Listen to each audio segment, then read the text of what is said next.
Good morning. Another elimination in the NHL playoffs last night. The Carolina Hurricanes defeat the Washington Capitals in Game 5 by a score of 3-1. The Hurricanes now advance to the Eastern Conference Finals and will play either Florida or Toronto. Much speculation has been surrounding Capitals forward Alex Ovechkin and if he'll be back next season or not, or if he'll return to Russia. But Capitals head coach Spencer Carberry said last night he expects Ovechkin to be back as he still has 1 year remaining on his contract. Ovechkin turns 40 this summer. Also last night, the Winnipeg Jets got a much-needed win over the Dallas Stars, winning 4-0. Connor Hellebuck made 22 saves on the way to his second shutout of the playoffs. Dallas still leads that series 3-2. Game 6 is in Dallas tomorrow at 8 o'clock. Tonight in the NHL, the Toronto Maple Leafs looking to avoid elimination once again as they head down to Florida for Game 5. The Panthers currently lead that series 3-2 after a 6-1 rout of the Maple Leafs in Toronto in Game 4.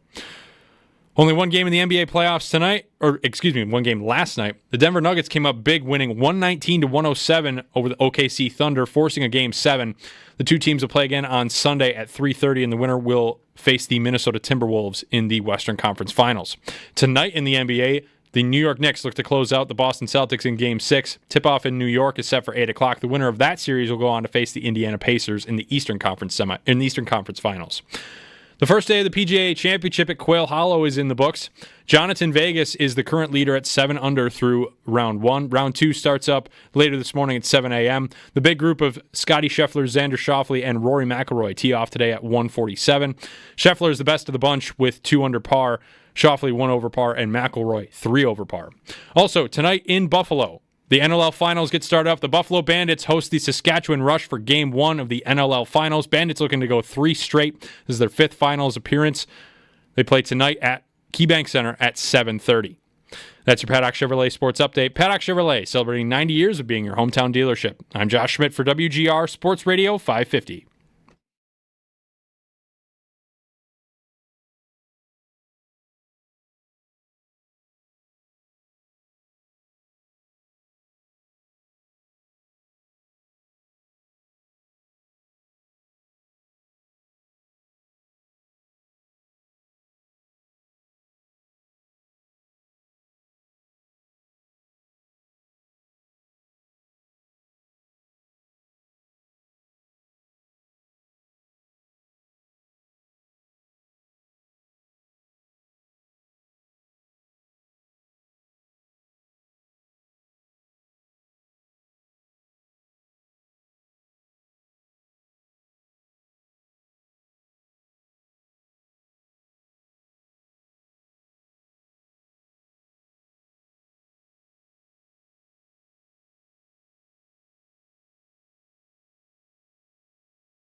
You know, I don't know if people know this, but that's upside down hat fad has a Bills connection to it.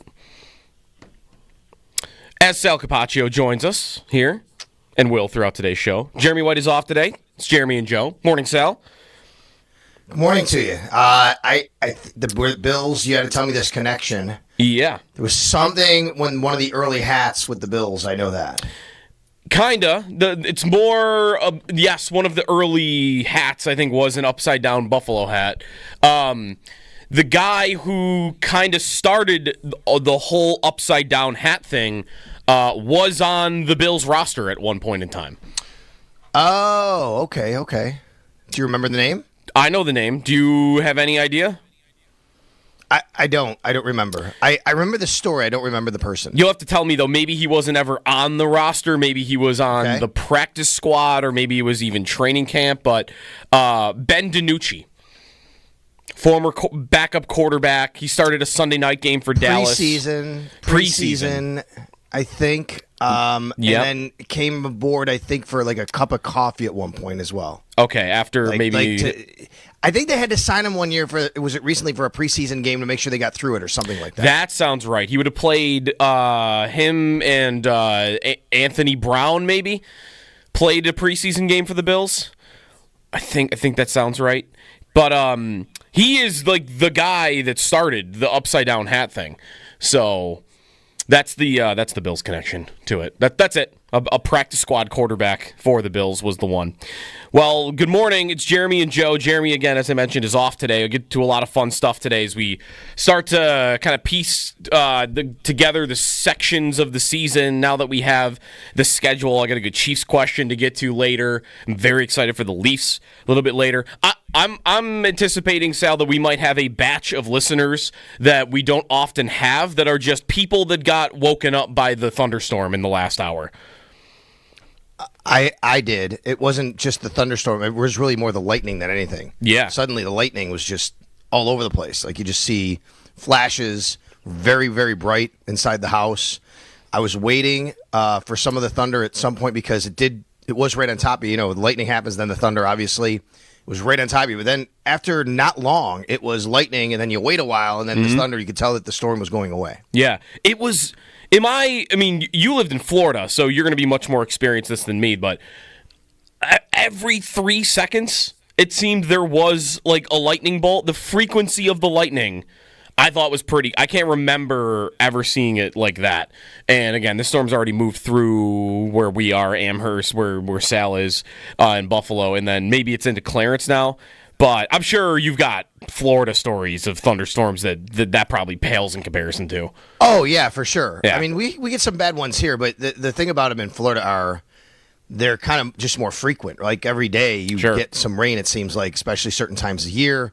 You're playing golf, and you're like, well, it's going to rain at some point. And then when it is, you just kind of wait it out for a little while. But, yeah, you get that a lot down there. Once that humidity starts to go away a little bit as the sun starts setting, it comes out. But today was cool. Today was kind of a show. And we're going to have Pat Hammer on today to talk about it a little bit as well. We might have jinxed it a little bit. Sal texted me last night. Like, hey, let's get Pat Hammer on. Like, perfect. We're going to have him on at 7:30 this morning, so I knew we were going to have Pat Hammer on. And then I woke up to the biggest thunderstorm that I feel like I've seen in Buffalo in years this morning. Or at least the lightning part of it was at least the most. Did it rain a lot? I'm in Studio Capaccio, people in the bullpen can see. By the way, hello. Did it rain a lot? I didn't check outside. It rained... I want to say monsoon level might be a bit of an exaggeration, but yeah, the wind was blowing. I saw 50, 60 mile per hour winds was the number. It certainly looked like that, and it was just a wall of rain for sure for like 15 minutes probably there at one point. So yeah, like that was a storm. I mean, it was kind of quick, but I was not anticipating that this morning. But again, kind of funny that we're going to have Pat Hammer on a little bit later about the weather for the Bills schedule more so. We'll ask him about this morning. And I'm excited for that too. I mean, Bills fans that are going to be hoping to go on road trips. So, like, I've already... The best you can do, before talking to Pat at least, is, like, I looked up the average weather in Charlotte on October 26th, like what the average temperature is for some of these games. And we talked about the Miami game too. So we'll talk about it in a little over an hour, but I do feel like the Bills on a lot of those fronts kind of made out this season. Maybe fans did, where a lot of the warm weather climates, Houston is a little bit later in the year. That's going to be more for the fan part because of the stadium. But we'll talk. I've got some big picture stuff to get to, but it's just another piece of the schedule that I kind of like it. I like all parts of it, the weather parts of it, the early kind of easy start after week one. I don't really have many complaints about this Bills schedule. We've kind of gone from, I remember years ago when we were in the drought, and I would come on here in the morning, talk with Jeremy about the schedule, and Jeremy would always say things about, like, oh my gosh, I can't believe they gave 3 December home games. Because at that time, you didn't expect the Bills to be that good. And you're like, what's that going to look like? There's not going to be as many fans there. People aren't going to want to go. The team's not going to be as good. The expectations. So it was like you did not want to get late home games. Well, then they started to get good. And there was hey, we like getting these teams at home in December. We like getting the Miami Dolphins up here in December. And it could have playoff implications, and you want that. And I think there's still a little bit of that, but there's also a little bit of, okay, like if you're going to be at home in December, we expect the team to be good. Maybe there's not a lot riding on it, so I'd rather not do that. I'd rather be in a warm weather city. So I think we've kind of run all of these courses as far as having home games late. Of course, this year you do have home games late, including week 17 and week 18. Right, exactly.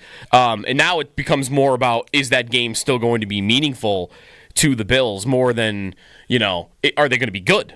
when that arrives, because that is basically assumed. That's one of the things that I want to get to today. We got a lot of fun stuff planned. I want to talk about the Leafs tonight, which, man, what a night they're about to have one way or the other. A Game 7 back in Toronto, or your season ends losing 4 in a row to the defending champs. There's some good stuff coming this weekend in sports. I'm wondering how much the Bills will get picked. You know? Like, how many people are going to be looking at their schedule and what they've done this offseason, and maybe even contrasting it to what Baltimore and Kansas City schedules look like. The divisions, I think, are another key piece of this, where right now, you go look at Mike Giannitti from Spot Track, I think, tweeted out yesterday the division odds for each of the division favorites.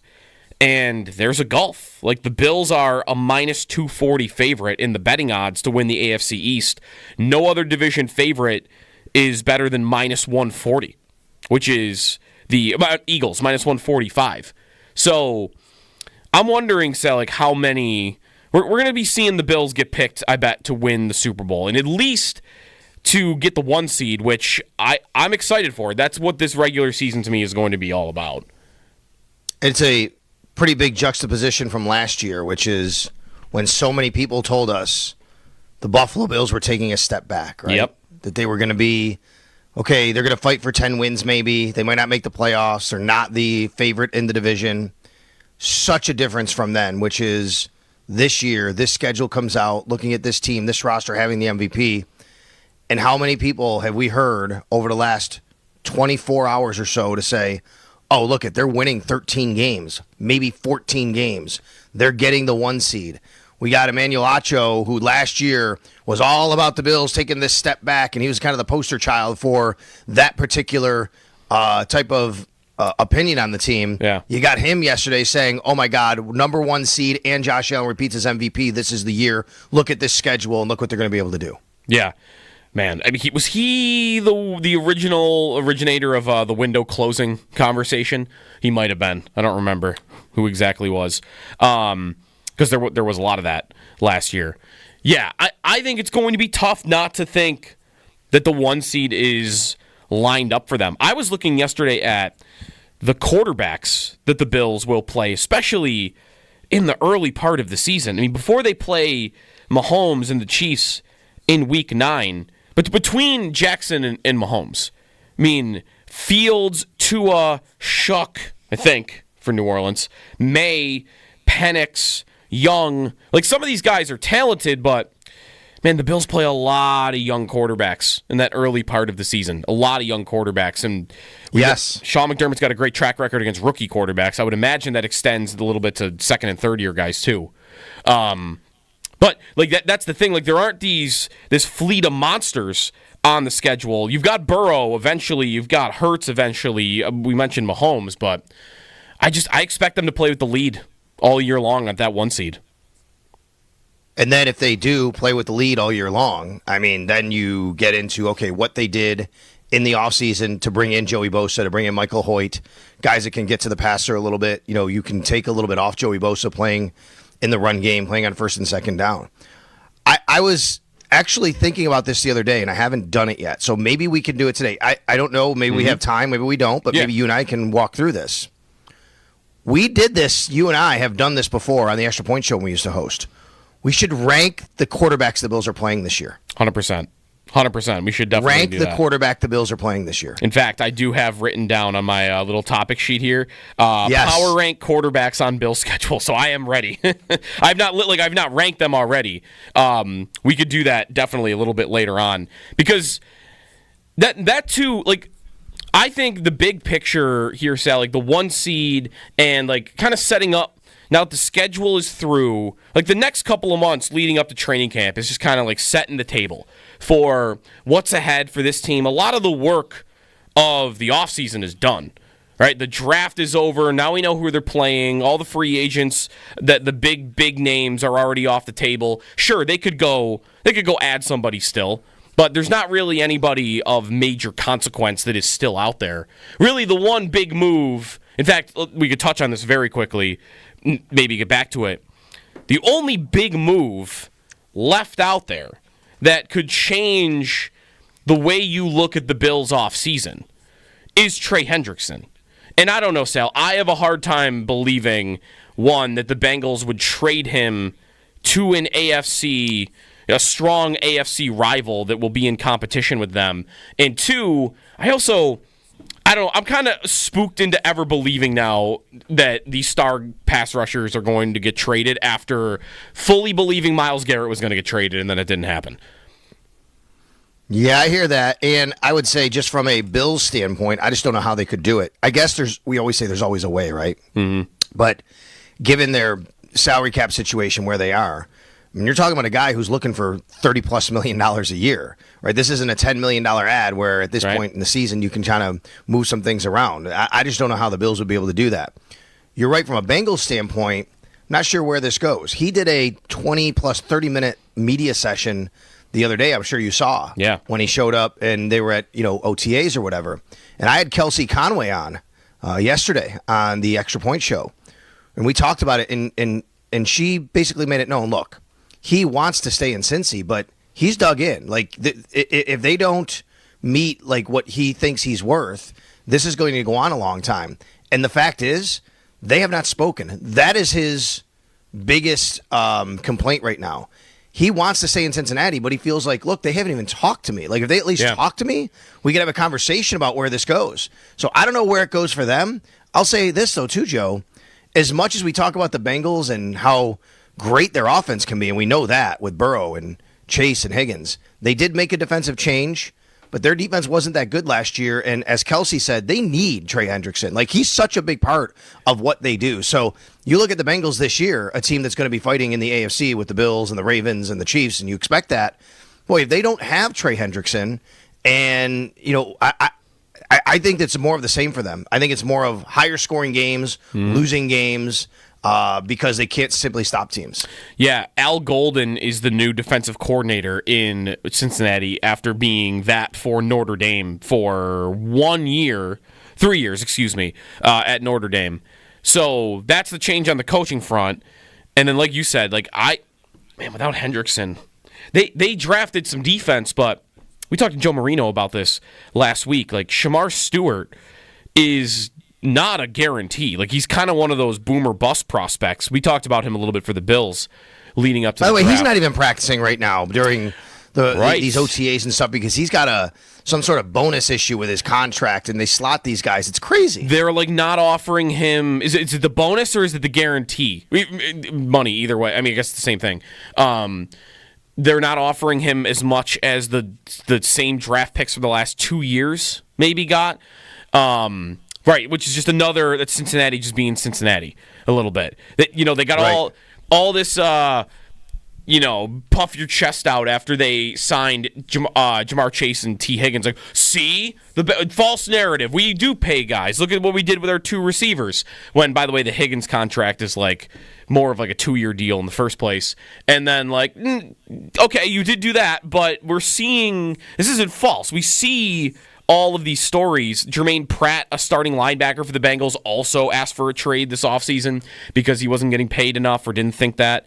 I agree. Without Hendrickson, with Hendrickson, I'm skeptical of how good defensively that team could be. And without him, I don't know. Right, you're trusting then a first-round rookie who isn't even there yet because of that money stuff there. And he was the guy with the crazy athletic profile out of Texas A&M that had 4 sacks in college. So, Okay, maybe. Or maybe the non-production in college means he'll be, he'll take a while to get rolling. So, yeah, and look, great point here. I'm reading the bullpen, getting connected with our fans, brought to you by Northtown Kia, Western New York's #1 Kia dealer. Shop online at northtownkia.com. AC says, I've never heard anyone say the phrase, I want to stay in Cincinnati before. And that's right. And I even said that to Kelsey when she was on, Joe. Yeah. I said, this is kind of a departure. Here you have a guy who actually says, I want to be here with an organization that, for years has been known to be cheap or they're not paying their players. And granted, they did keep a couple guys. They kept Chase. They kept Higgins. They kept Burrow, obviously. But here's a guy that says this, and she agreed 100% and said, yeah, like when do you ever hear guys say that? And he's saying it. He wants to do it. Yeah. And this guy's been great the last couple of years. So I do wonder where that goes with them. The Bills obviously play the entire AFC North this year. And, those games are going to be critical when it comes down to tiebreakers and head-to-head and conference record, right? I don't know where Pittsburgh is right now. It's the yearly chase for 9-8, I guess. I'm not sure. And then I think Cleveland obviously is not going to be very good at this point. Speaking of quarterbacks, like we don't even know. Like we're going to rank these quarterbacks at some point. I don't know. There's a couple teams. There's at least three teams in the schedule right now that we have no idea who the quarterback will be when they play the Bills. Ooh, those three are going to be New Orleans. New Orleans, right? Yep. Definitely Cleveland, right? I don't even know who I would predict. By week 16, it could be anybody. And then the third one would be Pittsburgh. Pittsburgh would be the third one. Right. I think those are the three we just don't really know right now. Yeah. By the way, 3 of those 4 AFC North games for the Bills are all within 4 weeks. Weeks 13, 14, and 16. And that's, by the way, like that division being tough, that's part of the point, I think. I don't know if it's the main reason why you would say Bills for the 1 seed, this is the year. But it's certainly one of them. Are we over-exaggerating the difference in the rest of the division? Because that's how I see it. I see it as, listen, the Ravens are on the Bills level, absolutely, but I think the Bills, I would pick more wins for the Bills because I just think the Ravens are going to have more of a challenge. They have the Bengals in their division, and I would expect that, they'll, even if their defense is still pretty bad, that they'll be better than they were last year. And I think Pittsburgh is always tough, and they play the Ravens tough even when they're not a great team. And then you've got the West, where that's the one where maybe I can't figure out where I want to land. I want to believe that somebody is finally going to challenge the Chiefs in that division, and that maybe the Chargers are finally up to the task, or that the Raiders get Geno Smith, so they'll be a little bit more competent, or Denver takes another step with Bo Nix. So I've been hurt on that one before because I've believed, a couple years ago when Herbert had just broke out and the Raiders went and got Devontae Adams and the Broncos got Russell Wilson. That was the year I'm like, all right, this is the year. Chiefs are finally going to be toppled in their own division. Someone's going to put up a fight. And there was no fight to be had at all. So, but that's how I see it right now is the Bills, the part of the 1 seed chase, and what I think makes them favored for that is I think the Chiefs and the Ravens especially, they're going to have tougher fights on their hands. Yeah. I agree about the Chiefs, and it looks like maybe the Chargers maybe the Chargers can be a team that can threaten them, but I'll believe it when I see it, right, Joe? Maybe even the Broncos. The Broncos played them tough. What's crazy is, on paper, you think like last year the Chargers would be the team to do it. The Broncos were the team that played them tougher and had a chance and had them on the ropes, right? The Broncos were, and that didn't materialize. Remember what Sean Payton said after the Bills game, the playoff game? I don't know if you remember this. Sean Payton basically came out in a press conference. Now, he's Sean Payton, so take it for what it's worth. He came out in the press conference after they lost to the Bills in the playoff game, and he said, if we got by this one, we had a really good plan and felt good about the next game. Meaning, like, he thought they would beat the Chiefs the next week, is what he said. And I do think there's something to be said for the way that they were able to play the Chiefs. I mean, I know that was that last game of the year, and the Chiefs, sat their guys. And then they had the game where they had the field goal blocked. But it seems like the Chargers are the team that's supposed to do it. Yes. But the Broncos are the team that actually head-to-head have been a little bit better here, at least last year. Right. The Broncos might have a better chance. The Chargers are you're right, the team that are supposed to do it because you've got the quarterback. Like, you're at least you're supposed to have the quarterback. Maybe the quarterback starts getting more flack. It's kind of amazing he actually hasn't, Herbert, because I think he's awesome. I think he's super talented, and the dude just collapses at the end, right? Like last year, he threw more picks in the postseason than he did in the regular season, or something. Close that's to that. right. And there was that comeback that they had, that game with the Jaguars that was wild a couple years ago. So, anyways, there's a lot to get to, of course, as we break down the NFL season and the Bills' path forward. I've got a question about the Bills and kind of the end result of this season that I think will get people interested. Calling in 803-0550 is the phone number. We'll power rank the quarterbacks on the Bills' schedule. I want to talk a little bit about the Leafs. The Bandits, by the way, are at home tonight and they're looking for the three-peat chase. I think, are we allowed to call it three-peat? I know Pat Riley owns the owns the as long as you're not rights. making money off it, I guess you're allowed to, I think. That's right. How amazing is that still, by the way? I still can't believe Pat Riley owns the rights to three-peat, and he never three-peated. It's crazy. We could talk about that. We will talk about that when Dave Buchanan joins the show a little bit later on as well. So we got plenty of time for your phone calls leading up to Pat Hammer coming up at 7:30. Sal Capaccio is in for Jeremy White today. It's a Friday. You ready for the weekend with us? Talking Bills, talking schedule, one seed, all ahead here on WGR.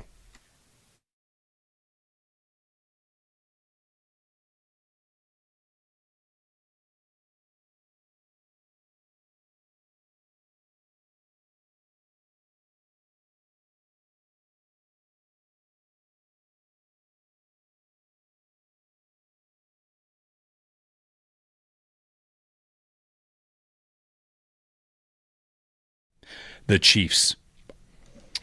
Yeah, I'm not with Howard that they are done. I couldn't tell if he was being serious, that they're no longer the gold standard. They, of course, have been the team in the AFC for a long time, and the Bills have trouble getting over them. You know, everybody's moving up and down. Call each team its own little stock market, if you will. And for me, we could see a third year of this for the Chiefs, where they're not exactly at their peak, at their best.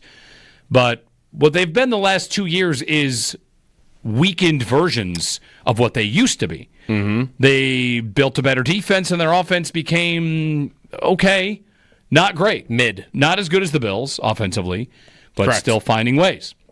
And they drafted an offensive lineman, and they added to their trenches. I mean, offensive line, defensive line in the first 3 picks of the draft. They had a receiver to a group that they've been trying to overhaul. Kelsey's back for another year. Kelsey went from looking shot in December to being a contributor once again. So, Yep. I definitely don't think the Chiefs are done. Can the Bills beat them in the regular season? Sure. Can they beat them in the playoffs?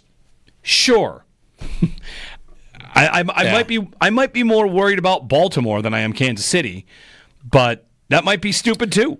I would agree with that. That I would be more worried right now. Well, it depends.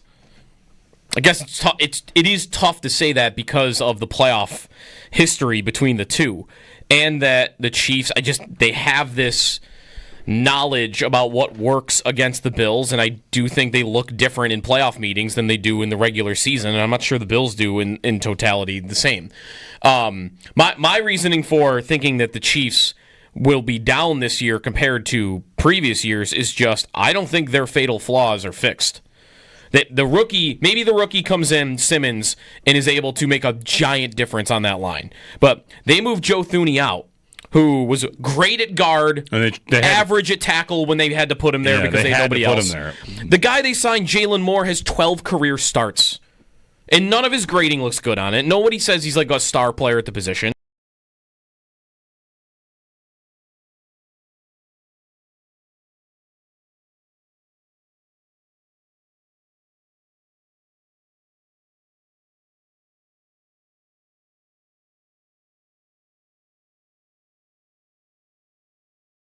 Right now, you go look at Mike Giannitti from Spot Track, I think tweeted out yesterday the division odds for each of the division favorites.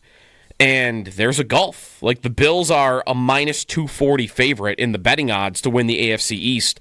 No other division favorite is better than minus 140, which is the Eagles, minus 145. So I'm wondering, Sal, like how many... We're going to be seeing the Bills get picked, I bet, to win the Super Bowl, and at least to get the 1 seed, which I'm excited for. That's what this regular season to me is going to be all about.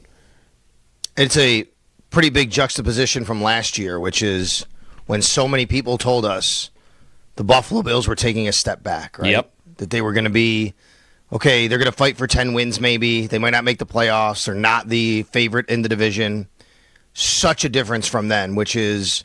This year, this schedule comes out, looking at this team, this roster having the MVP, and how many people have we heard over the last 24 hours or so to say, oh, look, they're winning 13 games, maybe 14 games. They're getting the 1 seed. We got Emmanuel Acho, who last year was all about the Bills taking this step back, and he was kind of the poster child for that particular type of opinion on the team. Yeah. You got him yesterday saying, oh, my God, number one seed, and Josh Allen repeats his MVP. This is the year. Look at this schedule, and look what they're going to be able to do.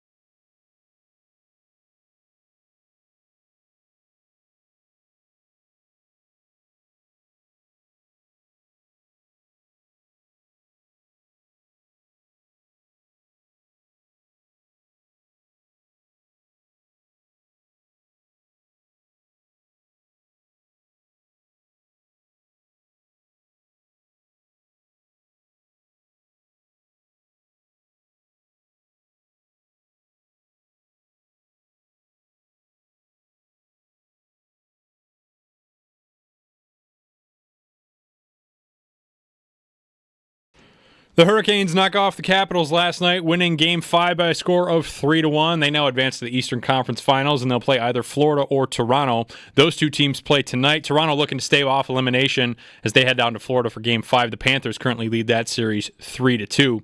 Also last night, the Winnipeg Jets get a much-needed win over the Dallas Stars, winning 4-0. Connor Hellebuyck made 22 saves on the way to his second shutout of the playoffs. Dallas still leads that series 3-2 with Game 6 in Dallas tomorrow at 8 o'clock.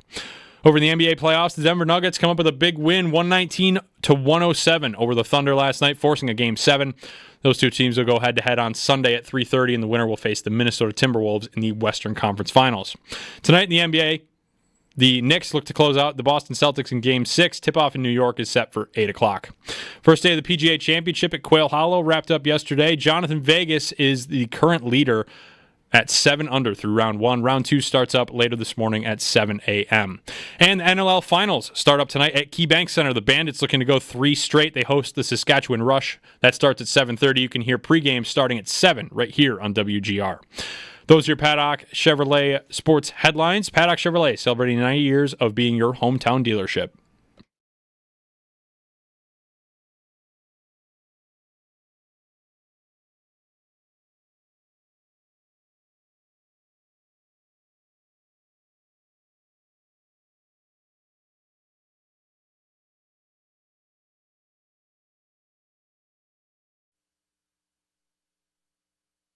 Mitch, what was that? Here come the Panthers off a spinny backhand pass, and they score. Mitch, what on earth are you friggin' doing? What's going through your head when you did that? What is your major malfunction? What made you think that was the move? The Panthers have Jesper friggin' Boquist up on their top line tonight, and he just buried you clowns. 3-0 in your own barn halfway through a Game 5? You guys suck!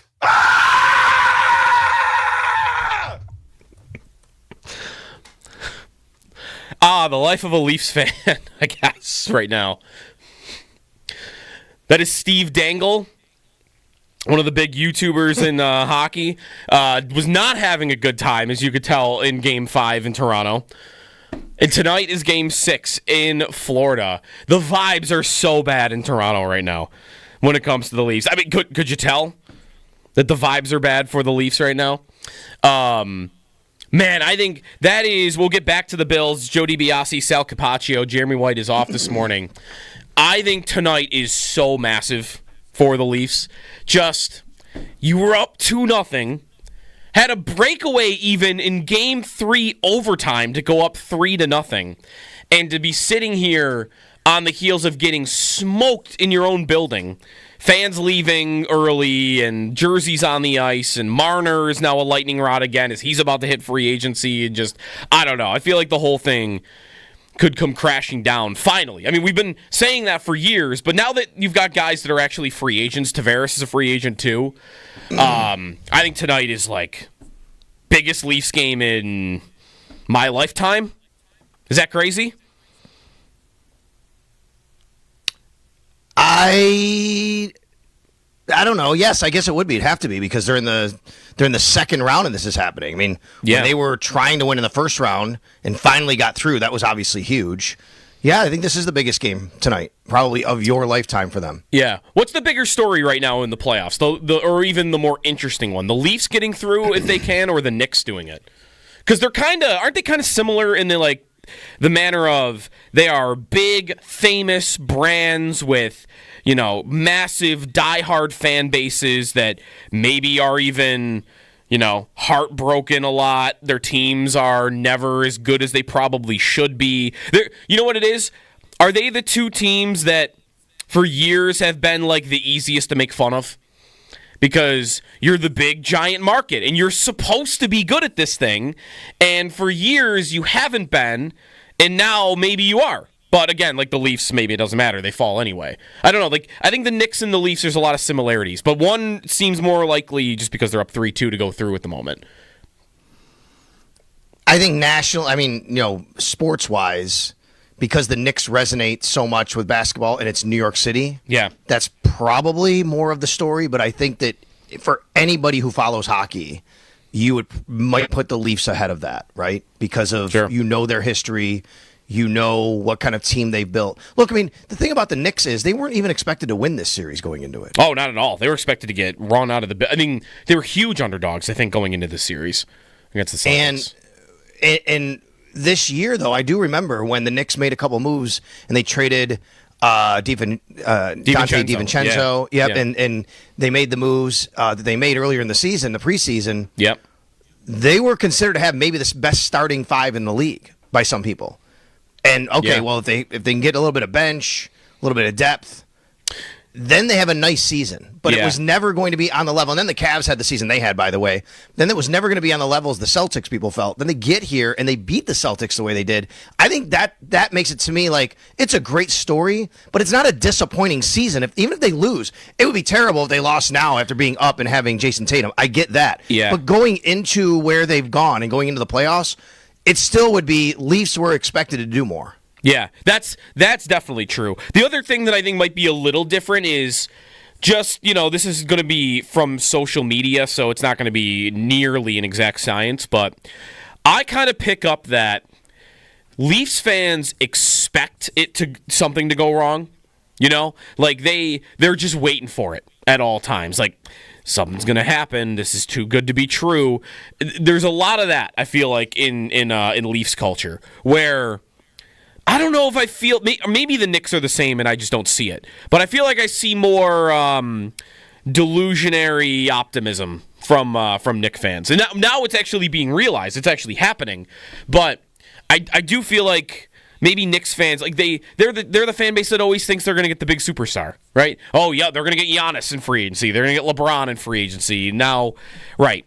There is another comparable, Sal, as you bring up what the Knicks did early in the season. There's a commentary I've been hearing a lot about them that's made me think of the Bills, which is the Knicks, who, if you don't follow basketball, basically what they did, they made two huge trades before the year. They traded for Karl Anthony Towns from Minnesota. They traded one of their better players for him, and then another guy, DiVincenzo, who Sal just mentioned. And then they traded 5 first-round picks for Mikal Bridges, this other long wing 3-point shooting guy. And the thing that I've heard said about the Knicks a ton, especially in this playoffs, is that they built their team to beat the Celtics. That the Celtics have a team built to win the championship, and the Knicks have a team built to beat the Celtics. Which, what I've heard about that is, well, you're good. It's worked here. They were going to be up 3-1 even with Tatum hurt. But there's this pessimism that, okay, you're going to do the thing that you've been trying so hard to do, which is beat the favorites that have been in your way. But now, your team is kind of built so that when you go play in the next round and you go play in the finals, you might not have exactly what you need. Does anyone know where I'm going with this comparable? It made me think of the Bills a lot. for like how much they should build their team to specifically beat the Chiefs. Yep. I don't even know how easy it is to compare the two sports for that, because when you only have 5 guys on the floor, I do think it's easier to build your team to beat one team. But we've had that discussion about the Bills. Like, should they build their team to beat specifically Kansas City? This has happened in basketball before, and my memory's a little fuzzy because I was younger, but this would be like Bulls, Pistons, back when the Jordan run started and they couldn't get past them. And, they were kind of building the team for, making sure they could be a little tougher. And being, if you go back to those Pistons teams and Lambeer and Rick Mahorn and these guys, they were physical. They were bullies. Sure. You know what I mean? And I think the Bulls had to kind of become a little bit more like that. And it's not the exact same, but they did have it in mind. If you go back and you see, even watching the 30 for 30, right, in the Jordan and in the Last Dance, I should say, they talk about that and how like it really was these two teams for a while and they had to get over the hump. It was Horace Grant, right, originally that they brought in, and then eventually they bring Rodman in. Yes. For that. So they did, I guess they did kind of do it. From what I, gather, and a lot of that for me is also from The Last Dance. So, yeah, it's interesting. And Dennis Rodman, let me look. And Dennis Rodman, he was a member of the Pistons, and then he went to San Antonio. Then he went to the Bulls after that, by the way. Right. Like, he was a member of those teams we're talking about with the Pistons and he was a Defensive Player of the Year. I'm looking at his numbers. But, yeah, and the rebounding and just kind of being, the guy that, like, he would just get under. Dennis Rodman was the Brad Marchand of basketball at the time, basically. Yeah, this is really kind of a good overarching conversation just about how you should run your team in sports, or maybe not how you can. Where here's the Knicks, like they're building their team to beat the Celtics, and they're on their way to doing it. They were up 3-1 when Tatum was healthy. And the Bulls maybe did this in the past, so basketball it's a little easier. I guarantee you, if Toronto loses to Florida tonight, they are going to make moves in the name of, we need to build our team more to beat the Panthers, because they have bullied us, especially in the last couple of games here. I mean, Game 5, the Panthers made it look, to me, to my eyes, it was the Panthers made the Leafs not want to be there at all. Because it's just a wave after wave after wave, line after line that are just, they don't leave you alone. They're all over you at all times. They're so physical. Florida is so physical that I guarantee you if Toronto loses the series, I don't know if that'll graduate to they let Marner go or don't try to pursue bringing him back because he's a different style, but they will make moves in the name of, we need to build our team to beat the Panthers. And again, I don't know if I want to carry this over to football, though, because there are so many more people on the field with football. And, this is part of a conversation I want to get to is you don't know that you will even have to play the Chiefs on the way to a Super Bowl. You might predict you will because, let's be honest, every year that Josh Allen has been a star quarterback in the league, the road to the Super Bowl has had to go through the Chiefs. The Bills would have never, unless I'm missing a year here, they lose to the Bengals, they would have played Kansas City in the next round, so I don't think I am. Every year on your way to the Super Bowl, so far, you would have had to beat Kansas City.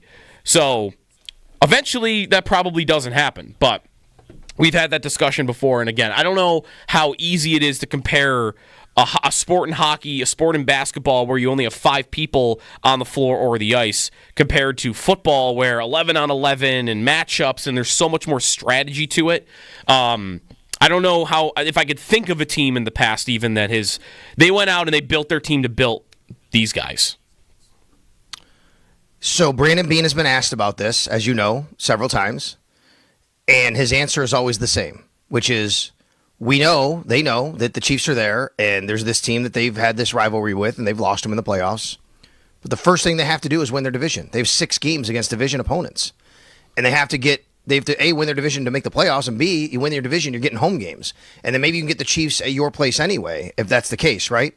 And like they did last year. And I get it. They didn't beat them last year, I know. Yeah. But that's the danger in trying to build just to beat one team, because if you do that and you have just them in mind, maybe you lose sight of what the Patriots are doing. Maybe you lose sight of the speed that the Dolphins bring in a couple of years ago, and maybe you don't actually win your division because while you're chasing and building a team to beat this team over here, you kind of forgot about the other 3 teams you're playing a total of 6 times in your division chasing you. That's right. He did also go as far as to talk about, I mean, he mentioned Jackson, Mahomes, and Burrow when talking about kind of pursuing a star-studded pass rush. You know, like, that's the one element maybe where that has been in mind a little bit. I mean, clearly, if you just have a great 4-man pass rush, that's also going to help you against your own division. But maybe that's the first thing they would think of is, well, when we go after a Joey Bosa and Michael Hoyt, and when we draft TJ Sanders, and when we draft Landon Jackson, and we try to build this, this defensive line that could get after you, I mean, that's the thing, that might be the thing they think of, which is how do we build our team to beat a Mahomes, to beat a Burrow, to beat a Jackson? Well, it's doing that. If we can accomplish that, that's how we're going to get them. And they really haven't had a line yet that has been successful in that matchup, at least in the playoffs, at least. 803-0550 is the phone number if you've got a thought on this, as Toronto plays tonight, was kind of the spark of that against the Florida Panthers. Two great games. You got that game and the Knicks-Celtics game a little bit later at 8 o'clock. 803-0550 is the phone number. Coming up at 7, we'll have Pat Hammer at 7:30. Let's get into that a little bit more on what is more likely to happen this year. That the Bills have added enough to finally beat the Chiefs, or that this is the year where it's not going to go through the Chiefs? Because eventually one of those two things are going to happen. 803-0550 is the phone number. Joe DiBiase, Sal Capaccio, this is WGR.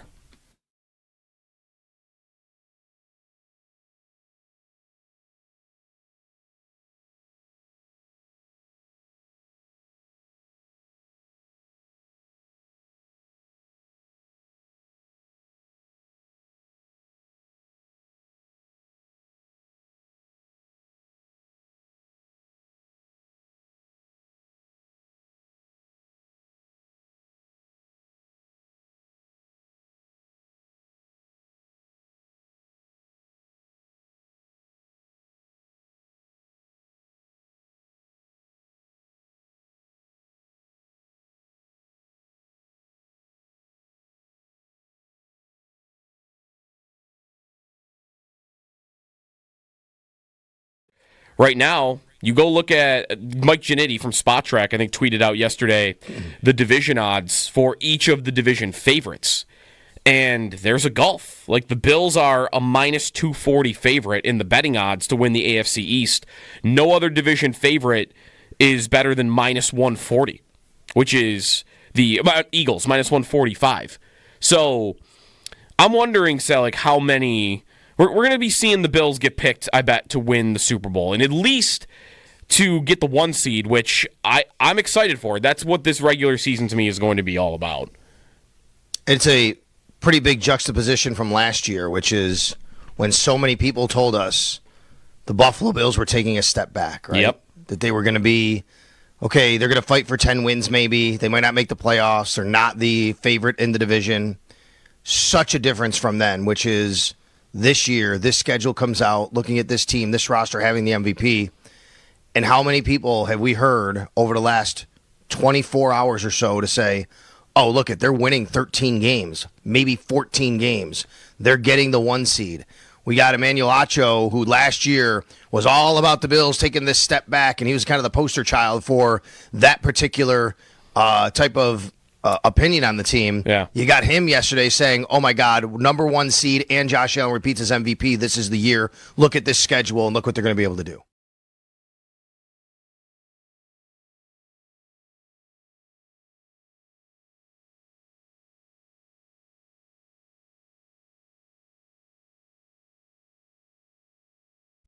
The Chiefs. Yeah, I'm not with Howard that they are done. I couldn't tell if he was being serious, that they're no longer the gold standard.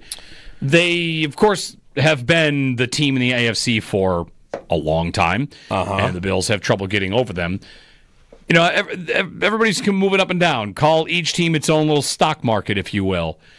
And for me, we could see a third year of this for the Chiefs where they're not exactly at their peak, at their best. But what they've been the last 2 years is weakened versions of what they used to be. Mm-hmm. They built a better defense, and their offense became okay, not great. Mid. Not as good as the Bills offensively, but Correct. Still finding ways.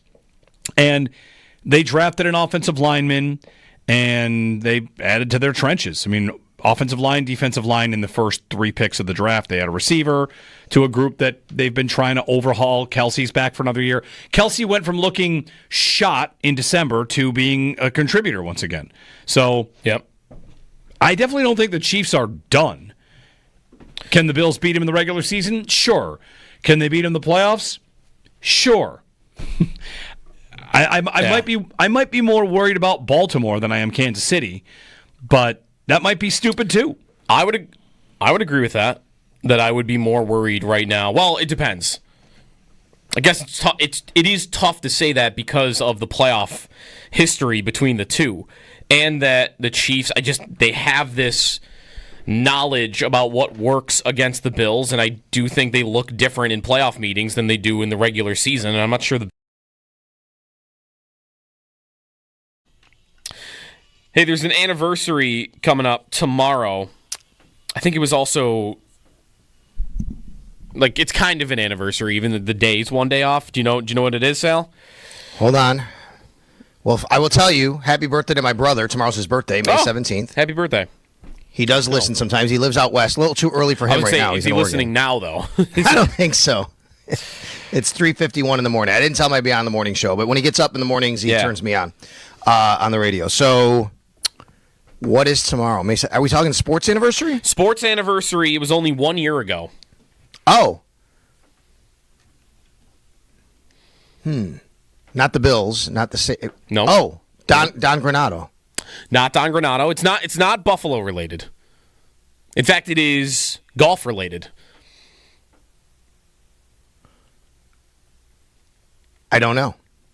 Tomorrow is the anniversary of Scotty Scheffler getting arrested at Valhalla Golf Club. Okay. In Kentucky, which was, I think, one of the most unique and crazy mornings being on the air since I've ever done this.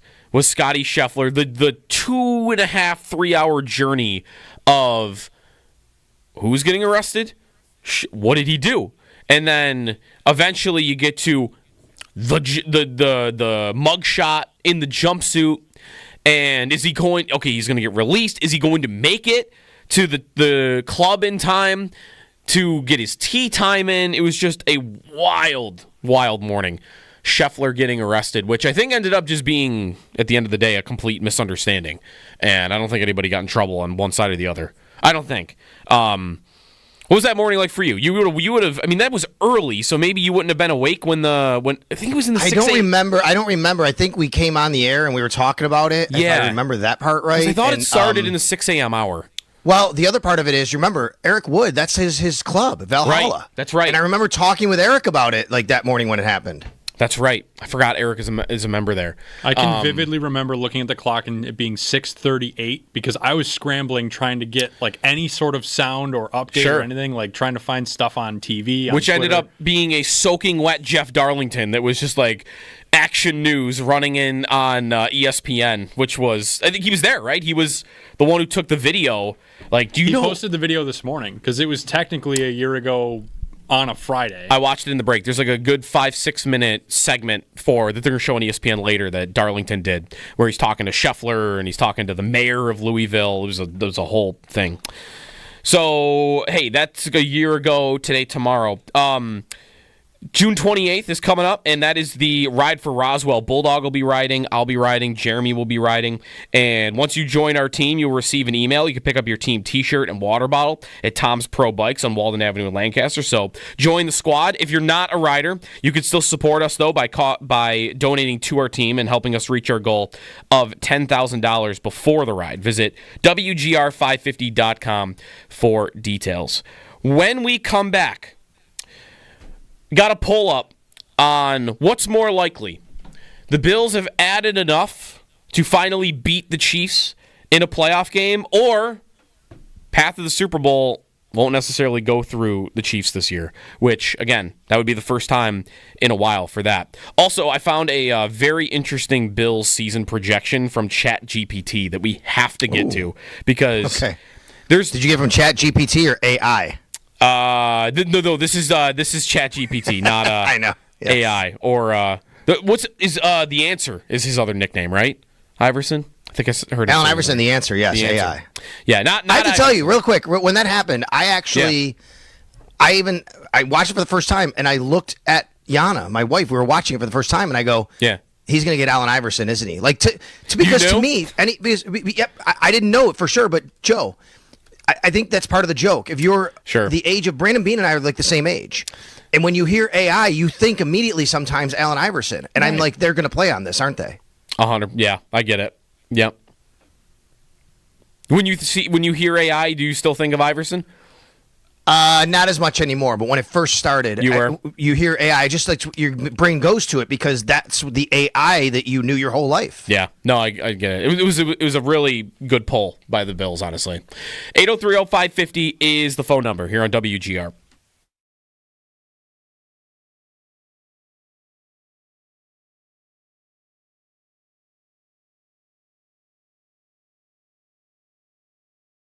You've been looking up also the context of teams that are the best in the league at turnovers and what they do the next year. Like how sustainable that is as an idea. So I've got that. Since 2015, so you're going back a decade, the list of teams that have led the league in turnovers.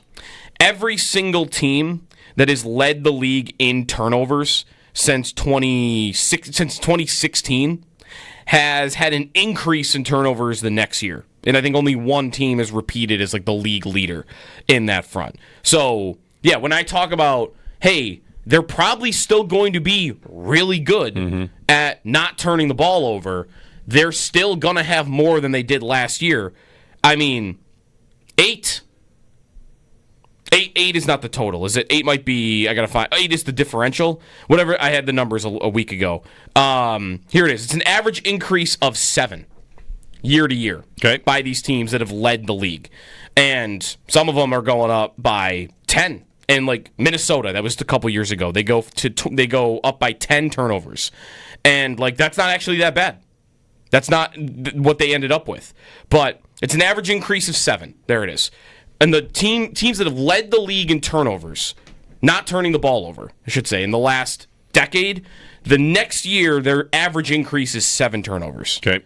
So the Bills go up by 7. They're still going to be one of the better teams in the league, but 7 turnovers, spread them out throughout games. That makes 5, 6, 7 games a lot more difficult just on that one play because those are huge plays. That Lamar play was like, thinking back in the playoff game, the win percentage drop or whatever it is. Even more than that, I think the EPA was like a -8 on that play. Some of that's because Vaughn returned it, but they're it was in field goal like range. It was like a -8. It was the most impactful play of the game by EPA.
Good morning. Another elimination in the NHL playoffs last night. The Hurricanes defeat the Capitals in Game 5 by a score of 3-1. They now advance to the Eastern Conference Finals, and they'll play either Florida or Toronto.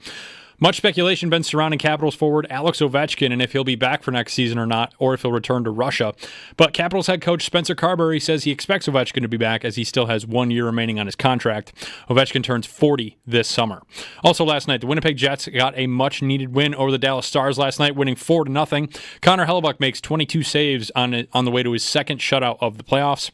Dallas still leads that series 3-2 with Game 6 in Dallas tomorrow at 8 o'clock. Tonight in the NHL, the Toronto Maple Leafs are looking to avoid elimination as they head down to Florida for Game 5. The Panthers currently lead that series 3-2 after Toronto won the first 2 games of the series. Florida won 3 in a row. They had a 6-1 rout of the Maple Leafs in Toronto in Game 4. Only one game in the NBA playoffs tonight. The New York Knicks look to close out the Boston Celtics in Game 6. Tip-off in New York is set for 8 o'clock. The winner of this series will go on to face the Indiana Pacers in the Eastern Conference Finals. Last night in the NBA playoffs, the Denver Nuggets came up with a big 119-107 win over the Thunder to force a Game 7. The two teams will play that Game 7 on Sunday at 3:30. That winner will go on to face the Minnesota Timberwolves in the Western Conference Finals. First day of the PGA Championship at Quail Hollow is in the books. Jonathan Vegas is the current leader at 7 under through round 1. Round 2 just started up a few minutes ago at 7 o'clock. The big group of Scotty Scheffler, Xander Schauffele, and Rory McIlroy tee off today at 1:47. Scheffler is the best of the bunch at 2 under par, Schauffele 1 over, and McIlroy 3 over par through round 1. The NLL Finals start up tonight at KeyBank Center. The Bandits host the Saskatchewan Rush, looking to go for their 3rd straight NLL championship. That game starts at 7:30 down at KeyBank Center. You can listen to pregame at 7 o'clock and listen to the game here at 7:30 right here on WGR. That's your Paddock Chevrolet Sports Update. Paddock Chevrolet, celebrating 90 years of being your hometown dealership. I'm Josh Schmidt for WGR Sports Radio 550.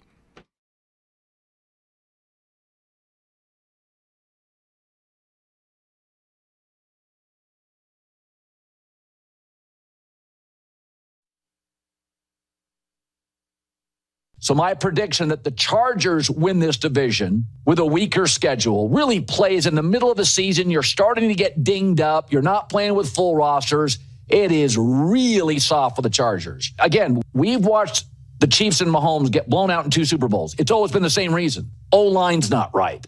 Well, I think they're going into a season where the O-line's not right. Add another thing. Kansas City opens in Brazil. They have the most 7 primetime games. That's what the NFL does once you're the star attraction. They have the Lions on a short week. Oh, that's not good. They have the Buffalo Bills on a short week. Yeah, that's not good either. That is Colin Cowherd on the Chiefs. Good morning. Hopefully that storm didn't wake you up in the 5 o'clock hour. It's like light. I was just thinking about that Colin Cowherd clip. I was going to mention earlier when we were talking about the schedule last hour, Joe, that I was watching Colin Cowherd yesterday, and he was talking about this, and I'm like, wow, yeah, he's making some good points. I didn't look at this Chiefs schedule, and I was going to say, hey, pull up the Chiefs schedule, because I did that, and it's right. And he makes a good point about the Brazil game. Yeah. So last year, if you go back to last year, the Packers and Eagles played in Brazil, right, to start the season. Yeah. And the Eagles win the game. Well, then they go to week number 2, and the Eagles, where's the Eagles here? Hold on, let me go back to their schedule from last year real quick here, pull it up. Okay, Eagles last year beat the Packers in Brazil. They come home and lose to the Falcons, 22-21. And it just wasn't, like, you could maybe blame it on the trip to Brazil and then coming back. And even for the Packers, they did win the next week, but they won 16-10 against the Colts, right? Like, sure. You're telling that in this year now, the Chiefs are going to play the Chargers in Brazil. And when they come back, who do they have here? They have the Lions after that. Coming back. I think, is that their second week game? Hold on. No, they have the Eagles. They have the Eagles. They have the Eagles. There you go. So they have the Chargers in Brazil, and they come back and play the Eagles. So I do think, as much as we talk about, the point is the Bills' schedule being kind of conducive to this travel and the times and all that. I think the Chiefs is less like that, and there's nothing that any Bills fan should look at and think the Chiefs got some sort of advantage. You might be mad they're on these holidays and the Bills aren't, whatever. Right. But the Chiefs certainly competitively do not have a schedule that lends itself to them having a lot of these, better weeks for them built in. Right. It's annoying in that it does feel like whenever the Bills are not on TV, the Chiefs are going to be on TV, right? Because they're in all of these national window games and spotlight games. But you're right, like the consequence of that is, I mean, Cowart just went through it a little bit in the short weeks that you have when you go into play. I didn't realize that they play a Monday night game against Washington the week before they come to Buffalo. Yes. I mean, that's not only a short week, that's a short week against a pretty tough opponent. That's right. At least they have that game at home. And then the other thing that, of course, the Brazil game does is their travel. I mean, Jeremy had the stat earlier in the week that they have more miles traveled just in that Brazil trip than the Bills do in their whole season. Wow. So it's because I think it's 5,500 miles to Sao Paulo from Kansas City. So you think 11,000 back and forth. I think the Bills are like 10,200 for the entire year. Bills have one of the best travel schedules of the year. And you just look at strength of schedule. So Dennis Selman, who covers the NFL, he had a graph the other day. You see a lot of different strength of schedules, right? Some of them it's based on, last year's Warren Sharp's record. is based on this year's projected record with Vegas. Okay, his are on the Vegas odds. This one is on the Super Bowl odds. Maybe the win totals might be a better way what Warren Sharp does, but this one's on the Super Bowl odds. And from hardest to easiest, so number 1 being the hardest and 32 being the easiest, Kansas City ranks number 11 in strength of schedule. So 11th hardest. The Bills rank 26th. So that is the 6th easiest in the league this year. So that's in your favor as well. It all kind of goes to, how does all that sound? How does all this sound? Picking the Chargers to win that division. It does, in some retrospect, maybe sound a little bit like doubting the Bills last year before the season, which there was a lot of that. But it's hard for me because I want to respect what the Chiefs have done. I want to fear them because they always figure it out. And then another part of me just keeps thinking, man, look at all those games that they got lucky in last year. And more on the football end of things, like a legitimate football point, is, okay, their biggest problem last year was their offensive line, right? What did they do? They lost Joe Thuney. They traded him away. Now, he was playing out of position at the end last year anyway, but he was great at guard and he was average at tackle maybe when they kind of had to play him there. But he's gone, so he's out the window. They drafted Simmons, the first-round tackle in the first round, and a lot of people seem to like him. But there's an injury risk there, so maybe there's a little bit of a boom or bust nature to him as a prospect because of the injuries. And then the other guy they signed, the other offensive tackle they signed from San Francisco, was immediately met with, like, really? You gave this guy that contract? He has 12 starts in his 4-year career with the 49ers, and they plan on him, I think, being a part of it. And the rest of it's the same. So, I don't know, Sal, like, I look at the Chiefs, and the question really here that I put a poll up on is, what's more likely? That the Bills have added enough to where that's what will get them over Kansas City. They've added enough, they're finally going to beat the Chiefs in a playoff game. Is that more likely, or is it more likely that you're going to have a road to the Super Bowl that doesn't go through the Chiefs? And I'm a little bit surprised to see that 65% of those on Twitter right now are saying Chiefs-less road to the Super Bowl. Like, their line, that's it for me, is I don't think their line is that much better, and I'm just hoping that it finally catches up with them. I voted, by the way, and I did vote for road to the Super Bowl. Not going through Kansas City is more likely. Sure. The reason I voted for that is I just think that the odds, the Bills have to match up again then against the Chiefs every year. Like, the odds of the Bills and the Chiefs matching up. Yes, I know they've done it 3 times here in the past, 4 or 5 years, whatever it is, in the playoffs. I get all that. And there's a likelihood that could happen again and continue happening as long as Mahomes and Josh are the quarterbacks. But it still has to happen. And generally, you're going to get them as between seeds 1 and 3, maybe. So you're probably not talking until the AFC Championship game. So along the way, one of them gets tripped up is more likely, or something happening in the regular season where they don't have the full season you expect, or somebody steps up a little bit, is more likely them actually matching up at the end of the year in the playoffs again. Right. It's not about the Bills actually beating the Chiefs. We've seen them come. Look, they were 13 seconds away. Yeah. They were one possession away, and they were one possession away again, right?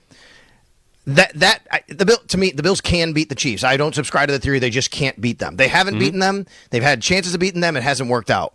But you still have to play them, and everything has to have all of those things have to come together to even let that happen in the first place. That's right. And what could be the difference that we've already kind of spent some time on is if you have the 1 seed. Because really, the idea of not having to play the Chiefs on the way to the Super Bowl, if you get the 1 seed, that really is one of the benefits. Like, not to spend all this energy on one opponent, but it's tough not to. It is 4 playoff losses to them already. So it's going to be natural that you're going to want to do that. If you get the 1 seed, look how it went for Kansas City last year. I mean, they did end up playing the Bills, but the Bills had to beat Denver, which they had a pretty easy time doing. And then they had a tough challenge. I mean, that Ravens team, by a lot of metrics, was one of the best offenses we'd ever seen. One of the best rushing offenses we'd ever seen, I think more specifically. And they found a way to get through it. What did the Chiefs have to do? They just had to beat the Texans, who kind of limped their way into the playoffs. That's it. The benefit of the 1 seed, not only, the much more obviously valuable thing to a Bills fan is if you get the 1 seed, well, that could be me this year. Well, I only have to play 1 game to get to the AFC Championship game, and if it's a home game against the winner of a Texans-Chargers matchup or something similar, I mean, sign me up. But the other smaller benefit that you would get is you're going to make Kansas City's road for themselves more challenging. And, hey, now you've got to go beat your wild card team, whatever. But now, you got to go play Baltimore in round 2. Or you got to go play Cincinnati in the second round of the playoffs. And maybe you even have to go on the road. This is all, by the way, assuming that both of these teams win their divisions, which I think is easier to assume for the Bills. But that's why I said the same thing, because I don't know. I don't think their roster is a whole lot better, and I was one that thought for a lot of last year that Chief team was good, but they certainly weren't 15-win good, and I saw a lot of games where they were getting lucky, and I guess I'm really hoping that the karma catches up with them at some point in time. But I also have people in our YouTube chat that are like, hey, you don't have to show the Chiefs respect, but show those refs respect. Which I'm not. I'm not going to be the refs jinx fix the game guy. But you know what I mean? Like, I don't see vast improvement from their offseason. I like the Bills' offseason better. From all the fallout of the Brandon Beane appearance a couple of weeks ago and how, we were talking about receiver, I do like their offseason a lot. They didn't get the whale. They didn't get Myles Garrett or Trey Hendrickson or any of these superstar pass rushers, but they added a lot on defense, and I do like the 2 receivers they've brought in. I do think the Bills have one of the best lines in football. Like, I didn't literally dislike anything that they've done. Kansas City, as I mentioned, like, I think the Chiefs needed to get better on the offensive line, and I don't really feel like they did. Yeah, they lost one, lost a couple offensive linemen. They drafted one. And there's still some questions, right? Especially like who's protecting Patrick Mahomes on his left side, to make sure that they can do that right. So, no doubt about that. I was going to go through the names here, and I lost my page. I was going to bring them up, but either way, they've done that. They lost some guys on defense. Yes. Reed, the safety. They lost Justin Reed. They also, I'm pulling it up too. Did they lose? I did. Here we go. So they signed, again, you look at some of their ads. Jalen Moore, by the way, is the name of that offensive tackle that I mentioned earlier. Thank you. Comes from the Niners. He, 2 years, $30 million, has started 12 of his 55 games in the NFL. And again, the instant reaction I saw from, Warren Sharp and a lot of the, kind of the filmy break that Mina Kimes, I think, was talking about. And like, I don't think he's going to have to be a lot better in Kansas City if he's going to be worth this contract. And then they draft Josh Simmons. Josh Simmons is kind of a wild card here because that's a first-round pick and a super talented guy, and if he didn't have injury problems, he probably would have gone in the first 10 to 15 picks. But he does have an injury background. So if he stays healthy, then that could be a huge get for them. And if he doesn't, then I think you've got a pretty tough offensive line for a Chiefs team that just got dominated in the Super Bowl by a team with a great defensive line. See, this is tough for me because I don't ever want to seem like I'm just thinking and saying something stupid like the Chiefs really aren't that good, because they are. They're great, and they have Patrick Mahomes and they have Andy Reid. But I do think there's a discussion in here to think about, in some ways, what we thought about the Patriots, what a lot of the league did for many years, which is, okay, well, how much is them being great versus just like nobody in their division has done anything to mount any sort of semblance of threat to them. Sure. And that gets to your point of, then you get to the 1 seed, then you have the easier road to the playoffs. But the problem with that thinking is once they get there, they still win. And they're playing better teams. And they're going on the road and they're beating teams. And they're finding ways to squeak out wins at the end of games, right? So even if you want to get to, well, look, it's not really about Kansas City. As great much as they have Mahomes and Reed, it's really about the fact that no one can stop them from this being in a great position at the end of the year. Yeah. You could say that all you want, but then they win anyway, and that's the problem I have with saying it. It's a good point. As much as, their road could be tougher and their regular season could look, more tumultuous than it has, you still might trust them to win in the playoffs. Because a lot of it, this is why I would be hopeful, while I also would think it's more likely that the Bills just wouldn't have to play them. I would hope they wouldn't have to play them because I just feel like Andy Reid and Steve Spagnuolo are going to cook something up. They're going to have the answers. They're going to have 3 plays ready to go that you haven't seen all year that they're just going to unleash at the perfect time, and they're going to have the game plan that's right for it. That's the trust I think that those two specifically have built up. So you're right. If they have a tougher road, they might still manage to make it through just based on that. So really, and then it does come down to, can someone take them out? And so far, the only team that has been able to do it, no matter how, in the AFC, no matter how vulnerable the Chiefs have looked, which they have for 2 years, the only team that's been able to do it is the Bengals. That's it. And to be fair, I don't know that the Bengals are the same. Remember when the Bengals did it? They shut them out in the second half. Yep. And the defense certainly is and hasn't been. Do they look like a defense right now that could shut Patrick Mahomes out in a half of football? Not even close. So this is where, when we talked a couple weeks ago about who's the next athlete that's got to win, who McDavid comes up, like someone they got to win the championship, because this is right after Rory won the Masters, and the first 2 names you could so easily get to are Josh Allen and Lamar Jackson. It really comes down to those 2 teams, the Bills and the Ravens. Come on. So one of these 2, and for our sakes, obviously, we'd hope it's the Bills. One of these 2, they're both capable. They've just got to do it. That's it. I'll talk about the Chiefs' offensive line probably all season. And, maybe their receivers and their defense, and we'll break down what's actually going on in these games. But eventually we're going to arrive, likely, at either the Ravens or the Bills playing the Chiefs in a playoff game. And one of these times, these 2 teams, not just the quarterbacks, teams got to just freaking do it against Kansas City. I think that the Chargers are the team that you look at first and foremost to kind of pose division. Any sort of immediate threat to them. But I'll say what I said earlier. Until they do it, I don't know if I can believe it. Because I know they've been that team before, and it just hasn't materialized. I've believed in the Chargers so many times. It is absolutely pulling the football away from Charlie Brown. That's right. That is the Chargers. And I guess it comes down to how much you trust Harbaugh to be different. And last year, they weren't fully formed. They hadn't really put everything together. There was a lot of players from the previous regime, but there's also the quarterback, and the quarterback imploded in a playoff game. So do you trust him? I mean, maybe the Chargers just kind of rub off on everybody a little bit, where, hey, something's going to go wrong. And for them, they won 11 games last year, and they didn't look like it. Would you still, let me ask a question. Would you put the Chargers, right now, you think, who's better, the Chargers or Broncos? Who's a better team right now? Who's going to finish ahead in that division, Chargers or Broncos, independent of the Chiefs? I probably would say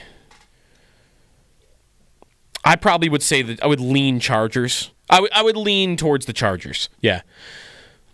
Now they did last year, right? I mean, because they were in the Broncos were the 7 seed.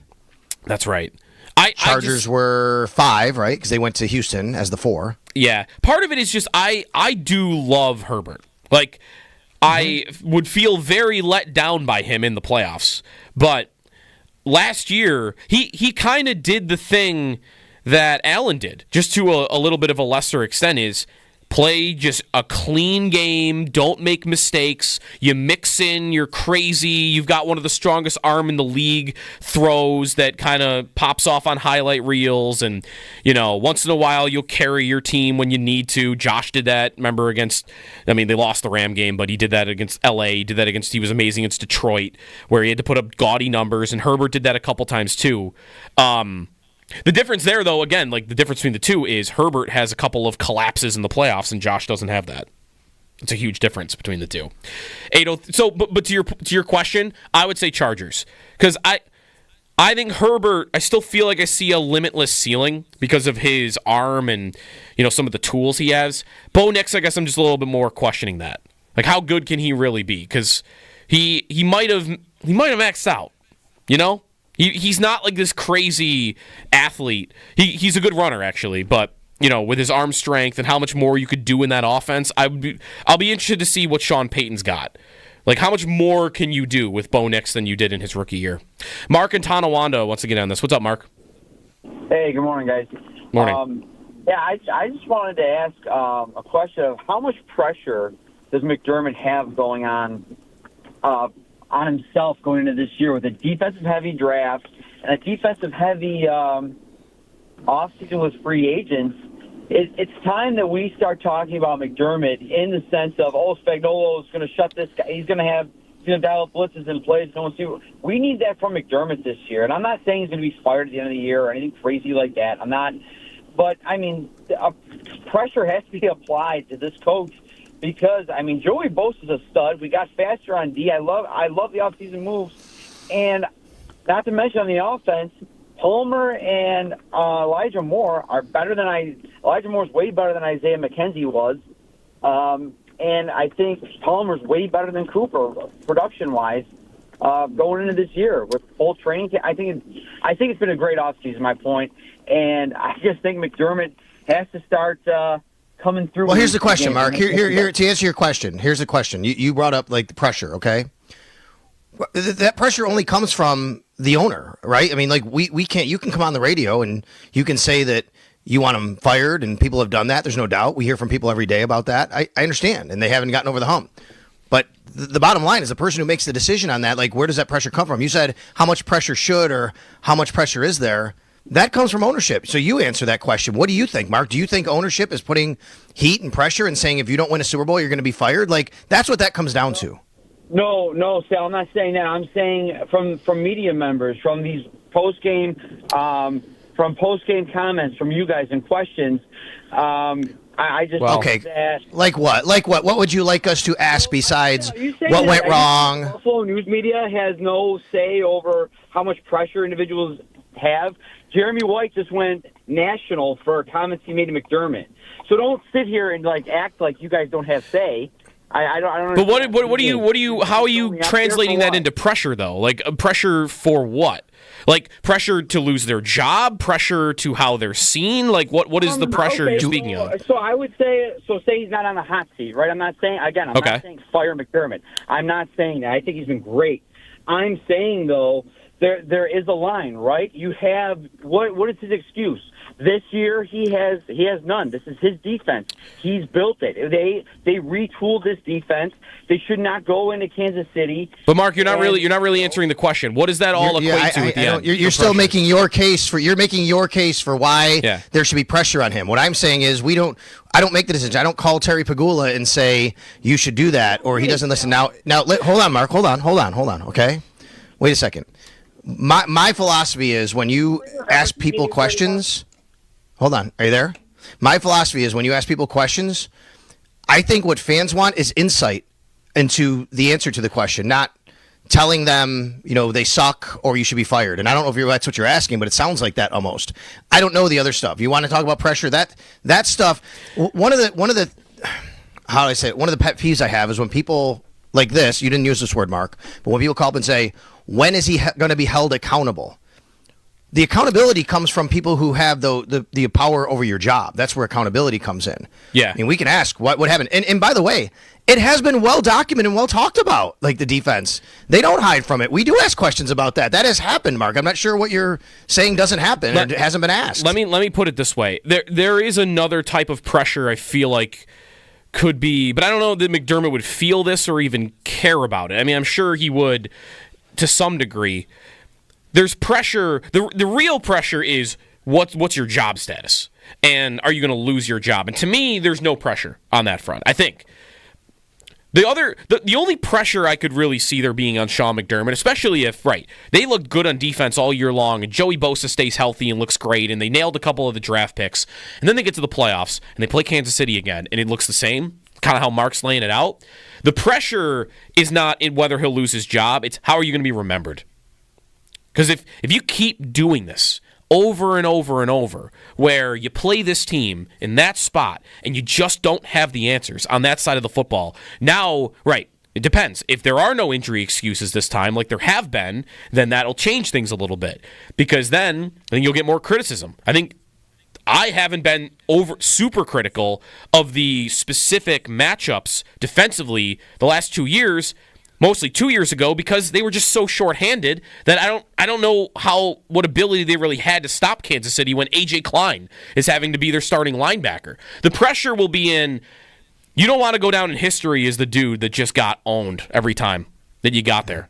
And that I think he would care about. Maybe not now in the job, but Sean McDermott's not going to want to be remembered as the coach that just got buried by the Chiefs every time. You know? That's pressure. We do a lot of, you and I and others at the station here. We go on other radio shows around the country, nationally. How many times have you gone on, Joe, where someone says, is Sean McDermott on the hot seat? Right. They ask us that. And my response is always the same. Hey, with some fans like Mark, maybe, or others out there, certainly he is. Like, there are a lot of people who want to change now. There's a lot of people who think that if you don't win this year, you're going to make a change. But when you ask me a question on the hot seat, I think about, is the owner going to make a change? That's what that comes down to. Like, how much pressure is on him to win? Like, we don't have a say over that. So Mark is wrong. We don't have a say over who gets fired or who doesn't get fired. And we can give our opinions all you want. You're right. As much as they say, Mark, we don't pay attention. They absolutely do. That's what happened when Brandon Beane came on the radio a couple weeks ago. But whatever we're saying isn't getting him to whether or not the Bills should make a change at head coach or not. Mark, thanks for the call. It did lead us to a good discussion. Maybe we can get back into this with McDermott and pressure, and if there are different kinds of pressure. Because, I'm with Sal. I don't think there, at least the way I see it, I don't think there's pressure with the job. Time out here. We got to get to Pat Hammer. We went a little bit late there. We'll talk some weather with Pat on the Bills season coming up and kind of where these games ended up laying out. That's coming back here on WGR.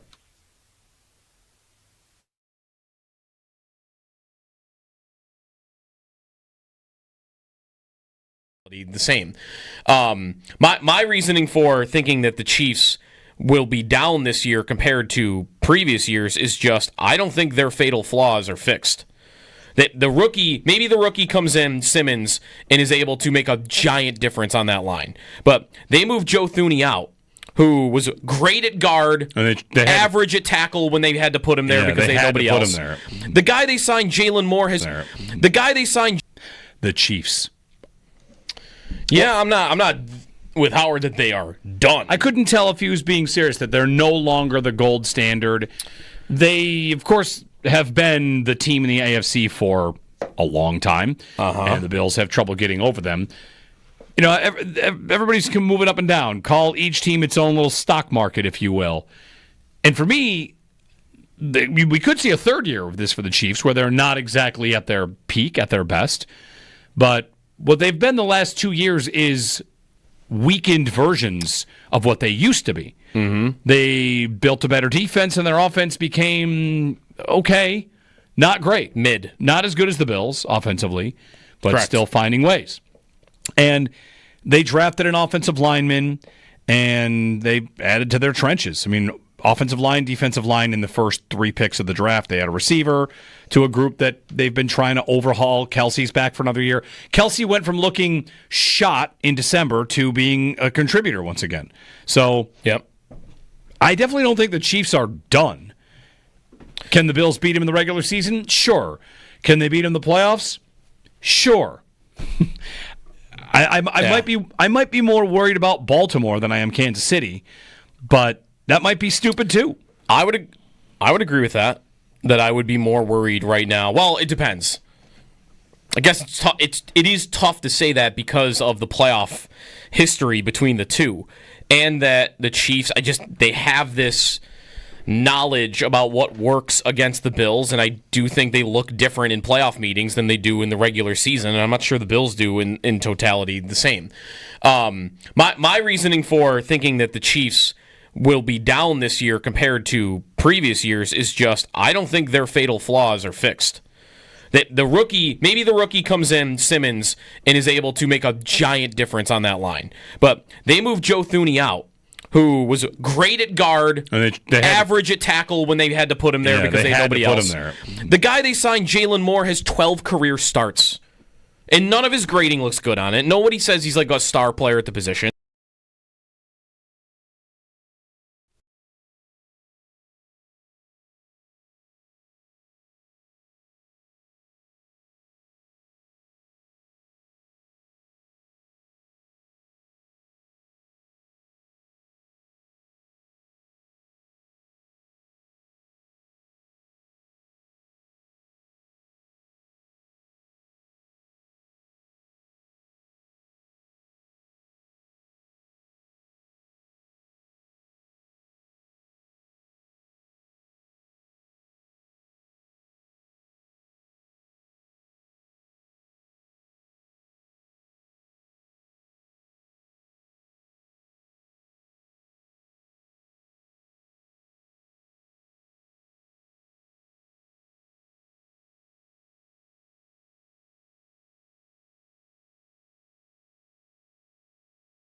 Elimination time last night in the NHL playoffs. The Hurricanes defeat the Capitals, winning Game 5 by a score of 3-1. They now advance to the Eastern Conference Finals, where they'll play either Florida or Toronto. Also last night, the Winnipeg Jets get a much-needed win over the Dallas Stars, winning 4-0. Connor Hellebuyck makes 22 saves on the way to his second shutout of the playoffs. Dallas still leads that series 3-2 with Game 6 in Dallas tomorrow at 8 o'clock. Tonight, the Toronto Maple Leafs look to avoid elimination as they head down to Florida for Game 5. Game 6, The Panthers currently lead that series 3-2 after a 6-1 rout of the Maple Leafs in Toronto in Game 5. Only one game last night in the NBA playoffs. The Denver Nuggets stave off elimination, winning 119-107, beating the Thunder to force a Game 7. The two teams will play that Game 7 on Sunday at 3:30. The winner will face the Minnesota Timberwolves in the Western Conference Finals. Tonight in the NBA, The Knicks look to close out the Celtics in Game 6. Tip-off is set for 8 o'clock. The winner of this series will go on to face the Pacers in the Eastern Conference Finals. First day of the PGA Championship at Quail Hollow in the books yesterday. Jonathan Vegas, the current leader at 7 under through round 1. Round 2 started up just about an hour ago this morning. The big group of Scotty Scheffler, Xander Schauffele, and Rory McIlroy tee off today at 1:47. And the NLL finals start up tonight at KeyBank Center. The Bandits host the Saskatchewan Rush, looking to go for their third straight NLL championship. That game starts at 7:30. Pre-game will start at 7 right here on WGR. Those are your Paddock Chevrolet sports headlines. Paddock Chevrolet, celebrating 90 years of being your hometown dealership.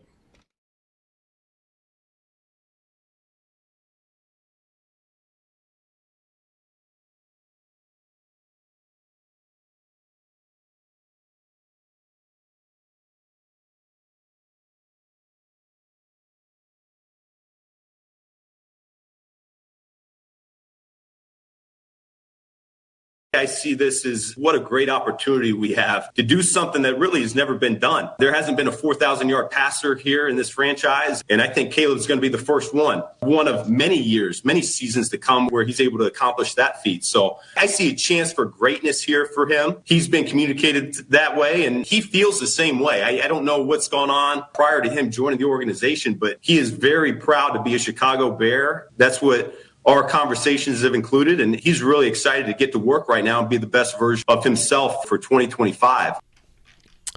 That is Ben Johnson, the head coach of the Chicago Bears. He was hired this offseason. We're going to talk with Pat Hammer at 8:30. Moved him an hour so we have more time with Pat on the Bills schedule.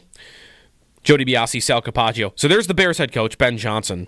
And I don't think anyone is more happy that he's been hired than Caleb Williams, especially if you read the Seth Wickersham article. Really, it's more excerpts from his upcoming book about Caleb Williams in Chicago. Sal, did you read this? Did you see the details of Williams? I saw here? the headline. I saw the kind of Cliff's Notes or a little bit on this. I did not read it. So basically, I don't know how to take this in, because the story basically is that Caleb Williams, like the headline is, Caleb Williams sought way around going to Chicago Bears. And even more than that, a lot of the details are his father, Carl Williams. Last year, before the draft, they knew he was going to go number 1. Bears had the first pick. And they did not want to go to Chicago. His father is quoted as saying, "I told agents I do not want him going to Chicago. Chicago is the place the quarterbacks go to die." That's an exact quote. And there's a lot of juicy quotes in here. "I don't want my son playing for the Bears." There's details in here about how Caleb Williams and Kevin O'Connell hit it off at the Combine. And Caleb Williams told his father, quote, "I need to go to the Vikings." But they kind of figured, like, there's no way we're going to get you. We're not going to get Chicago to trade that pick to a divisional rival. Right. And eventually, it kind of gets to, okay, they both seem to be in agreement that they needed to get away from Chicago. And then after a pre-draft visit to the Bears facility, Caleb Williams believed he could be a part of the process. He said, quote, he told his dad, "I can do it for this team. I'm going to go to the Bears."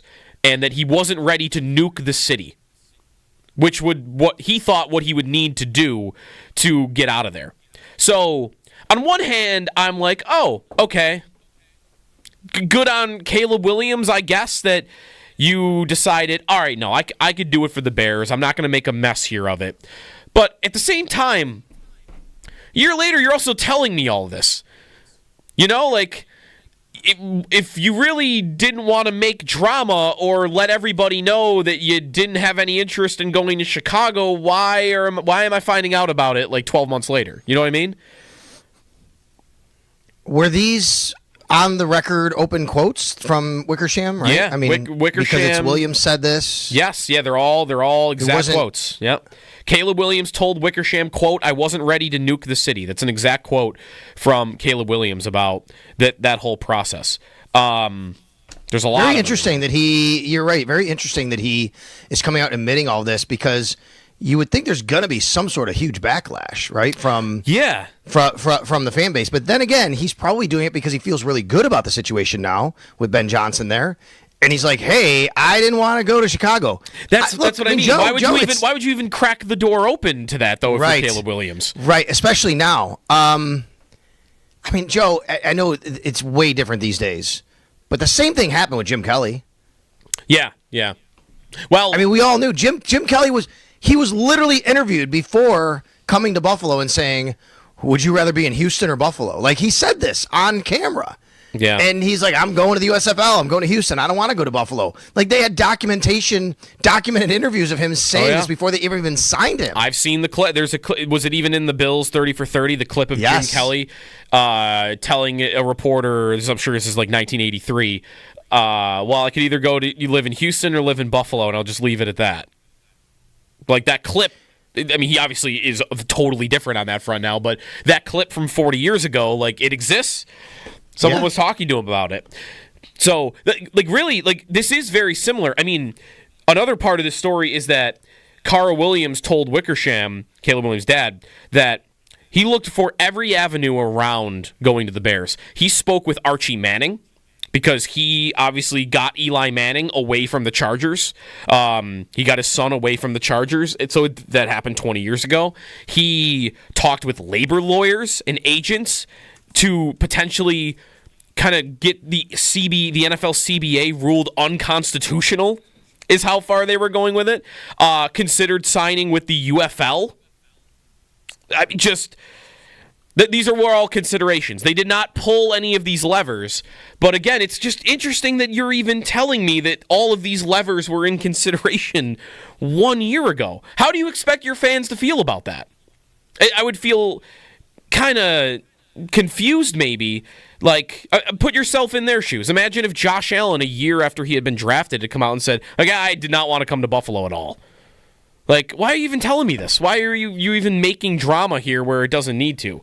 I don't mind the idea that, player empowerment and trying to find your way around it, but there was no way around it. There never was going to be a way around it. All right, let's ask this question. What's his dad's name? Carl, right? Yeah, Carl Williams. How correct was he? Well, that part of it, you mean like in terms of the Bears being where quarterbacks go to die? Sure. He says this. It's an explosive kind of quote because of his son, and he's the number one pick, and he's going to Chicago.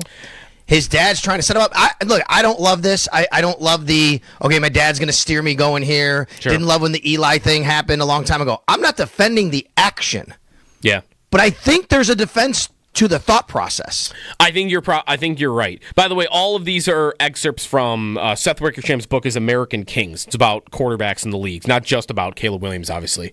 In fact, to your question here, how right were they? I think they were right in year one, right? Like, now going forward, they've kind of answered the bell here, right? Like, hey, you went out and got Ben Johnson. Like, all right, now we're talking. Because another Caleb Williams quote in here, let me find it real quick, was about what he experienced last season. Here we go.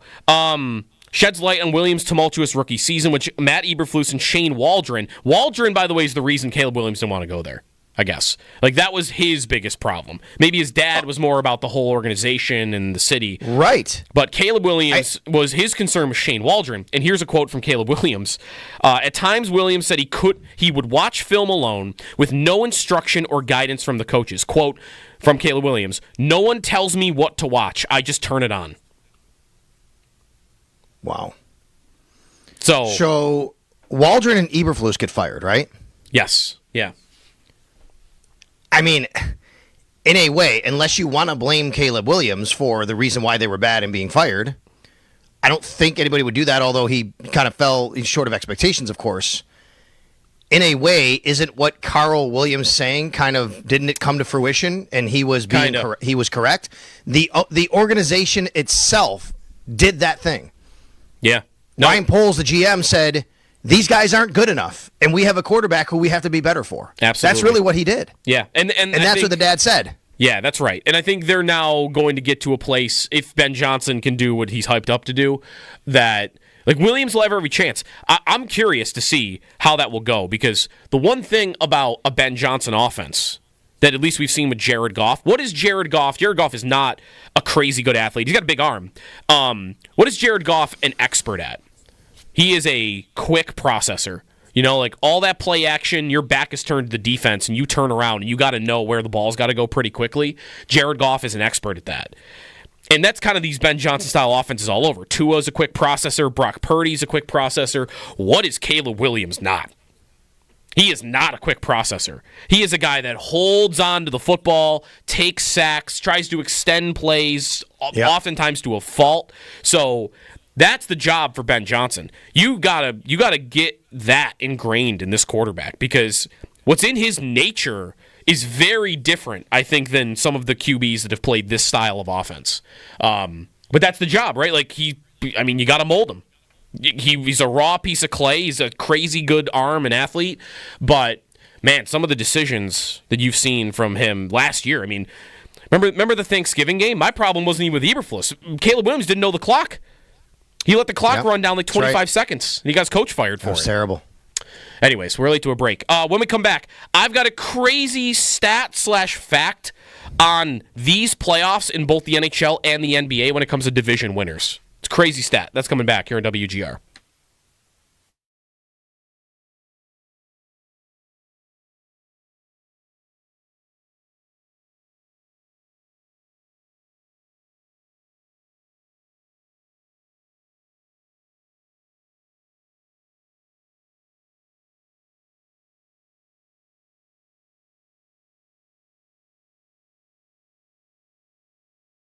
You've been looking up also the context of teams that are the best in the league at turnovers and what they do the next year. Like how sustainable that is as an idea. So I've got that since 2015. So you're going back a decade. The list of teams that have led the league in turnovers. Every single team that has led the league in turnovers since 2016 has had an increase in turnovers the next year. And I think only one team is repeated as like the league leader in that front. So, yeah, when I talk about, hey, they're probably still going to be really good at not turning the ball over, they're still going to have more than they did last year. I mean, 8 is not the total, is it? 8 might be, I got to find, 8 is the differential. Whatever, I had the numbers a week ago. Here it is. It's an average increase of 7. Year to year, by these teams that have led the league. And some of them are going up by 10. And like Minnesota, that was a couple years ago. They go up by 10 turnovers. And like that's not actually that bad. That's not what they ended up with. But it's an average increase of 7. There it is. And the teams that have led the league in turnovers, not turning the ball over, I should say, in the last decade, the next year their average increase is 7 turnovers. Okay.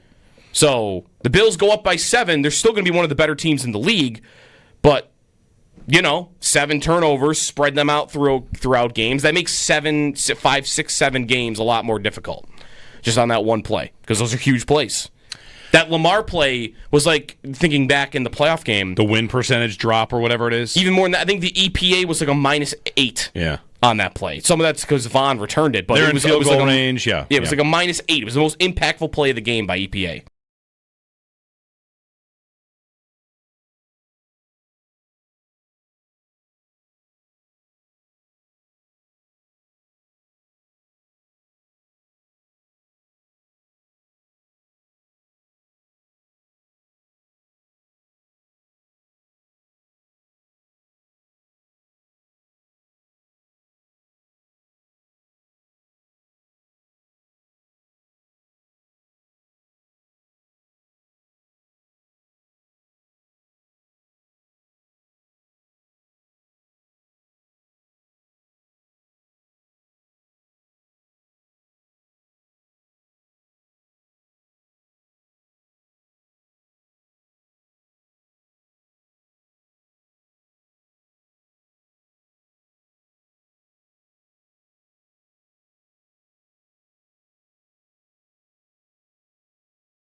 Hey, join us, and by us, me and Sal, Jeremy, Nate. We're all going to be playing golf on Monday. Double Black Diamond Golf Course in Ellicottville. Little scramble tournament. Par for a purpose. Majority of the proceeds will benefit the 11-day power play. Registration includes lunch, dinner, 2 drink tickets, green fee, cart, prizes. Visit WGR550.com/events to register now, courtesy of Ellicottville Chamber of Commerce and Labatt. It's going to be a lot of fun. I've got a crazy stat/fact that will make the stat of the day, even though it's kind of a stat, powered by Empire Electric, your residential neighborhood electrician. Visit empireelectricians.com. Sal, as we go through the playoffs, both NBA and NHL, of the 10 division winners between the two sports, 7 have already been eliminated. The remaining 3, Celtics down 3-2. Maple Leafs down 3-2. Excuse me, this would be 6 or 7 of 11. So there's 4 left. Celtics down 3-2. Maple Leafs down 3-2. Jets down 3-2. Win last night? Thunder going to a Game 7. Wow. We could have, I mean, you're going to need 4 results, but three of these teams are already down.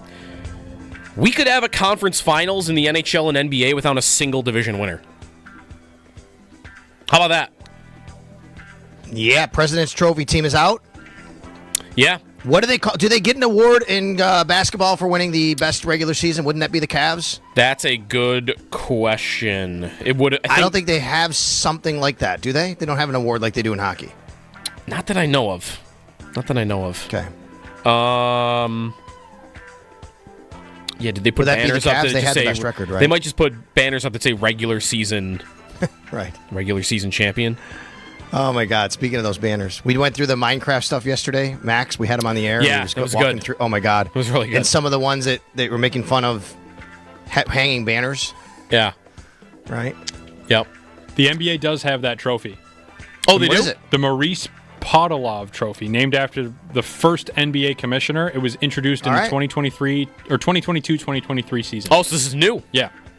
Okay. 2022 got introduced. So only 3 years. Interesting. All right. Well, again, that's not that all 10 are being eliminated because some of these, the Jets, the Maple Leafs, the Celtics, the Thunder can still advance. 803-0550. We can revisit our brief conversation about Sean McDermott and how much pressure is on him because of the Bills' moves this summer. We have a good Chiefs poll from earlier in the show as well. Get to both of those. So if you want to get on it, 803-0550 is the phone number. Pat Hammer coming up at 8:30. Joe DiBiase, Sal Capaccio, Jeremy White is off today. This is WGR.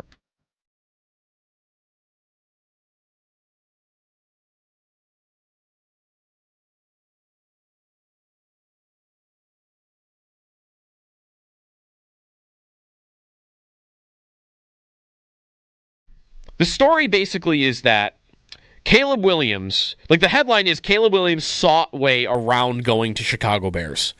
And even more than that, a lot of the details are his father, Carl Williams. Last year, before the draft, they knew he was going to go number 1. Bears had the first pick. And they did not want to go to Chicago. His father is quoted as saying, I told agents I do not want him going to Chicago. Chicago is the place the quarterbacks go to die. That's an exact quote. And there's a lot of juicy quotes in here. I don't want my son playing for the Bears. There's details in here about how Caleb Williams and Kevin O'Connell hit it off at the Combine. And Caleb Williams told his father, quote, I need to go to the Vikings. But they kind of figured, there's no way we're going to get you. We're not going to get Chicago to trade that pick to a divisional rival. Right. And eventually, it kind of gets to, okay, they both seem to be in agreement that they needed to get away from Chicago. And then after a pre-draft visit to the Bears facility, Caleb Williams believed he could be a part of the process. He said, quote, he told his dad, I can do it for this team. I'm going to go to the Bears. And that he wasn't ready to nuke the city, which what he would need to do to get out of there. So, on one hand, I'm like, oh, okay. Good on Caleb Williams, I guess, that you decided, all right, no, I could do it for the Bears. I'm not going to make a mess here of it. But at the same time, a year later, you're also telling me all of this. if you really didn't want to make drama or let everybody know that you didn't have any interest in going to Chicago, why am I finding out about it like 12 months later? You know what I mean? Were these on the record open quotes from Wickersham, right? Yeah, I mean, Wickersham, because it's Williams said this. Yes, yeah, they're all exact quotes. Yep. Caleb Williams told Wickersham, quote, "I wasn't ready to nuke the city." That's an exact quote from Caleb Williams about that whole process. There's a lot. Very interesting that you're right. Very interesting that he is coming out and admitting all this, because you would think there's going to be some sort of huge backlash, right?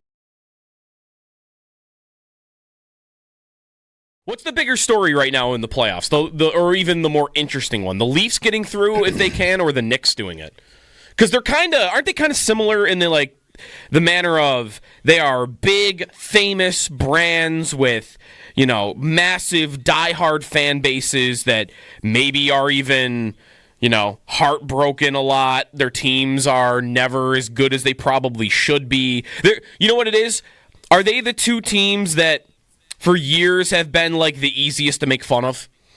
Because you're the big giant market and you're supposed to be good at this thing, and for years you haven't been, and now maybe you are. But again, like the Leafs, maybe it doesn't matter. They fall anyway. I don't know. I think the Knicks and the Leafs, there's a lot of similarities, but one seems more likely just because they're up 3-2 to go through at the moment. I think sports-wise, because the Knicks resonate so much with basketball and it's New York City, yeah, that's probably more of the story. But I think that for anybody who follows hockey, you might put the Leafs ahead of that, right? Because of their history, what kind of team they've built. Look, I mean, the thing about the Knicks is they weren't even expected to win this series going into it. Oh, not at all. They were expected to get run out of the. I mean, they were huge underdogs, I think, going into this series against the Celtics. And this year, though, I do remember when the Knicks made a couple moves and they traded Dante DiVincenzo. Yeah. Yep, and they made the moves that they made earlier in the season, the preseason. Yep. They were considered to have maybe the best starting five in the league by some people. And, well, if they can get a little bit of bench, a little bit of depth, then they have a nice season. But it was never going to be on the level. And then the Cavs had the season they had, by the way. Then it was never going to be on the level as the Celtics people felt. Then they get here and they beat the Celtics the way they did. I think that makes it to me like it's a great story, but it's not a disappointing season. Even if they lose, it would be terrible if they lost now after being up and having Jason Tatum. I get that. Yeah. But going into where they've gone and going into the playoffs, it still would be Leafs were expected to do more. Yeah, that's definitely true.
Good morning. The Carolina Hurricanes eliminate the Washington Capitals last night, winning Game 5 by a score of 3-1. They now advance to the Eastern Conference Finals and will play either Florida or Toronto.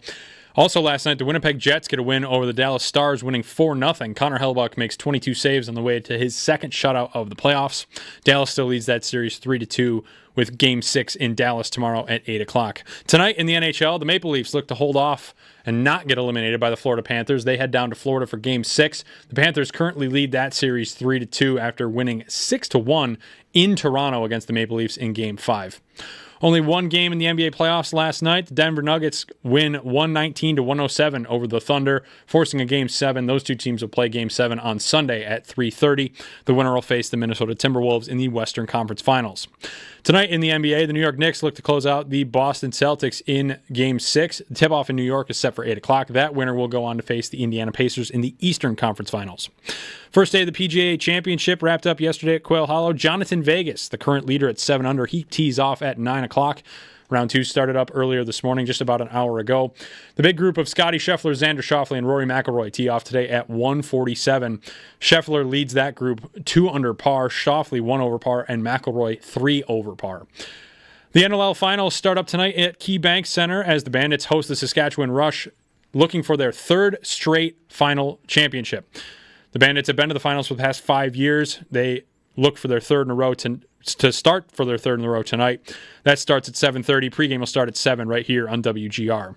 That's your Paddock Chevrolet Sports Update. Paddock Chevrolet, celebrating 90 years of being your hometown dealership. I'm Josh Schmidt for WGR Sports Radio 550.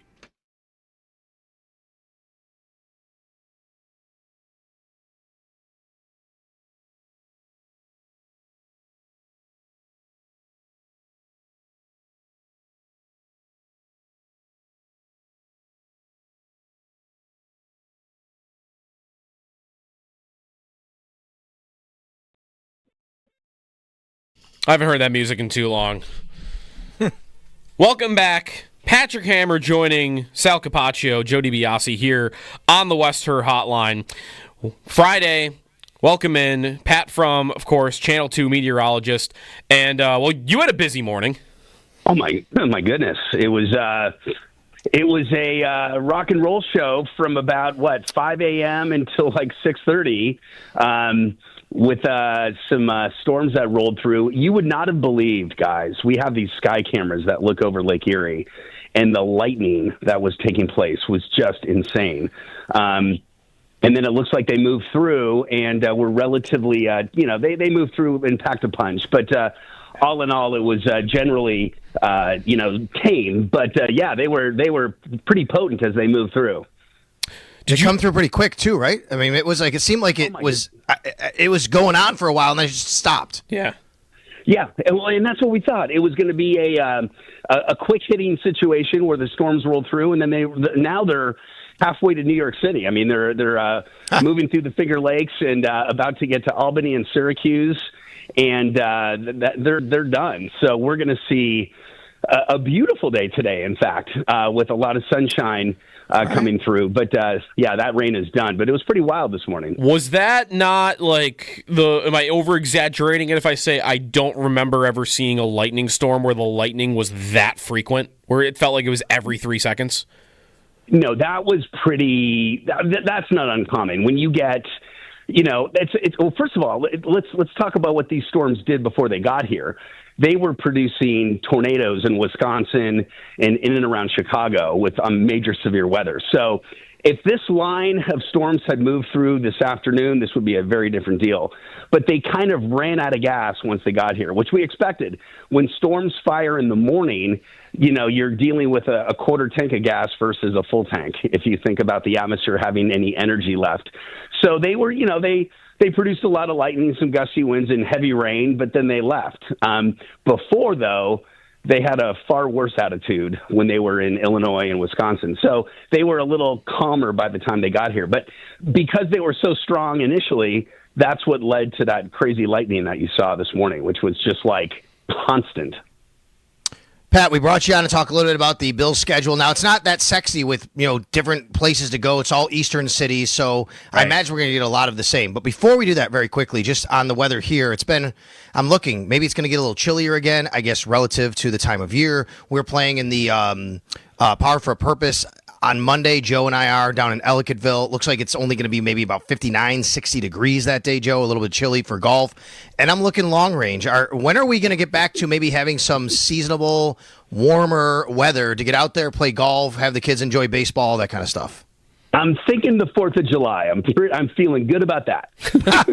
No, I will say I think the flip to more constant summer comes, and it probably does so, but it may have to wait until June, unfortunately. So here we are mid-month. Today is going to be a nice day, and it's going to be warm. It's going to feel a little summery today. Tomorrow, we get some showers around, especially midday. Next week is a cool week. 50s to low 60s all week long. Monday and Tuesday, the weather looks dry. So for the golf tournament, it looks fine. It's just going to be, early spring golf or fall golf. But then things take a turn. Wednesday, Thursday, it starts to get damp. We might even have a rain to deal with later Wednesday into Thursday, temperatures in the 50s. And that sets us up for Memorial Day, which, if anything, it does not look hot. That's the one screaming message that we've seen for a while. Can't guarantee. I mean, there may be some showers around, but it's going to be very, 60s and maybe some showers through the weekend. So now, not all weekend. It's a long way out, but just for your Friday through Monday, there could be some showers around next weekend. Pat Hammer, Chief Meteorologist, WGRZ, is with us. So looking at the Bills schedule, Pat, for you, what jumps out? Like, one of the first things I saw was that I want to do the Miami trip. I'm hoping to do it this year. And seeing that fall November 9th so that it won't be a billion degrees, I hope, is pretty good. But what jumped out to you? November 30th on, 100%. You've got a stretch of games to end the season that are all outdoor. I believe they're all outdoor, I think. Yes, and they're all in cold weather cities.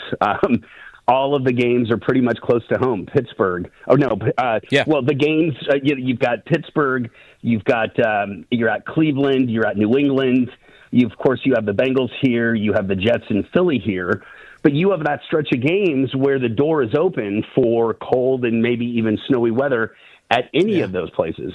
It's amazing. So that was the thing that jumped out at me, was just that the third chapter or the fourth chapter of the season being exposed to cold weather.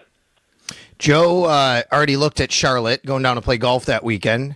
We're talking, high 60s, Joe, maybe around that time of year in Charlotte? Is that what you saw? Yeah, you tell me, Pat, what's good to look at for that, because I looked at both it's just one of what these apps will tell you, and what the average temperature is in that climate for that time of the year. But then also, what it's been recently, and the last 3 years, you might get a lot different results than the last 10 years. Yeah, I would say late October is pretty sweet. I think that looks like a good time of the year to be down there. You're out of the tropical season pretty much, so you don't have to worry about anything like that. I think it's going to be very comfortable. The humidity is pretty much gone. So I think you could not have maybe picked a better weekend for a Charlotte trip. And if you want golf involved, which something tells me you do, this is a pretty stellar trip. I would say October, November are pretty safe down there. So looking good for that. And like you said, the Miami game, I'm just glad it's not the third week of the season like it was a few years ago when, we were dropping like flies in the extreme heat. I think it's the perfect time. Yeah, I think it's the perfect time. I mean, it's early November. You get out of the little, it starts to get a little chillier here. It's a Sunday 1:00 game to enjoy, not too hot down there, like you said. People can enjoy a weekend. It's not like a Thursday night game last year where, if you want to go down there, you got to, it's midweek, take off work, those kinds of things. I think it's perfect. And then 2 weeks later, a Monday night game in Houston. What do we look like in Texas and Houston in mid to late November? Well, I was in Houston last December, and we had tornadoes. Now, that doesn't.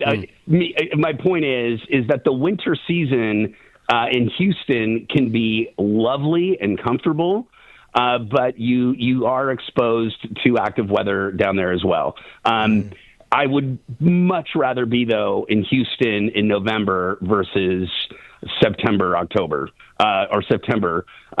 was also in Houston last summer when it was 114, no joke. And there's nowhere to escape the heat. It's just hot and it's humid. November sounds pretty much ideal to be down there. So the timing of some of these hot, Atlanta is at a good time. As you said, Houston, Miami, these cities that could be really, really uncomfortable, we're hitting those at good times. Last thing for you, Pat. Are we, is it like trends for like winter? Is it too early for that, or is that info start coming in? This is a conversation I have with you guys, like, as we're leading up to the season. Yeah. And by the way, we calculated this. The season starts in like 16 and a half weeks, which means we have a full football season until the start of the season. It's a good way to think about it.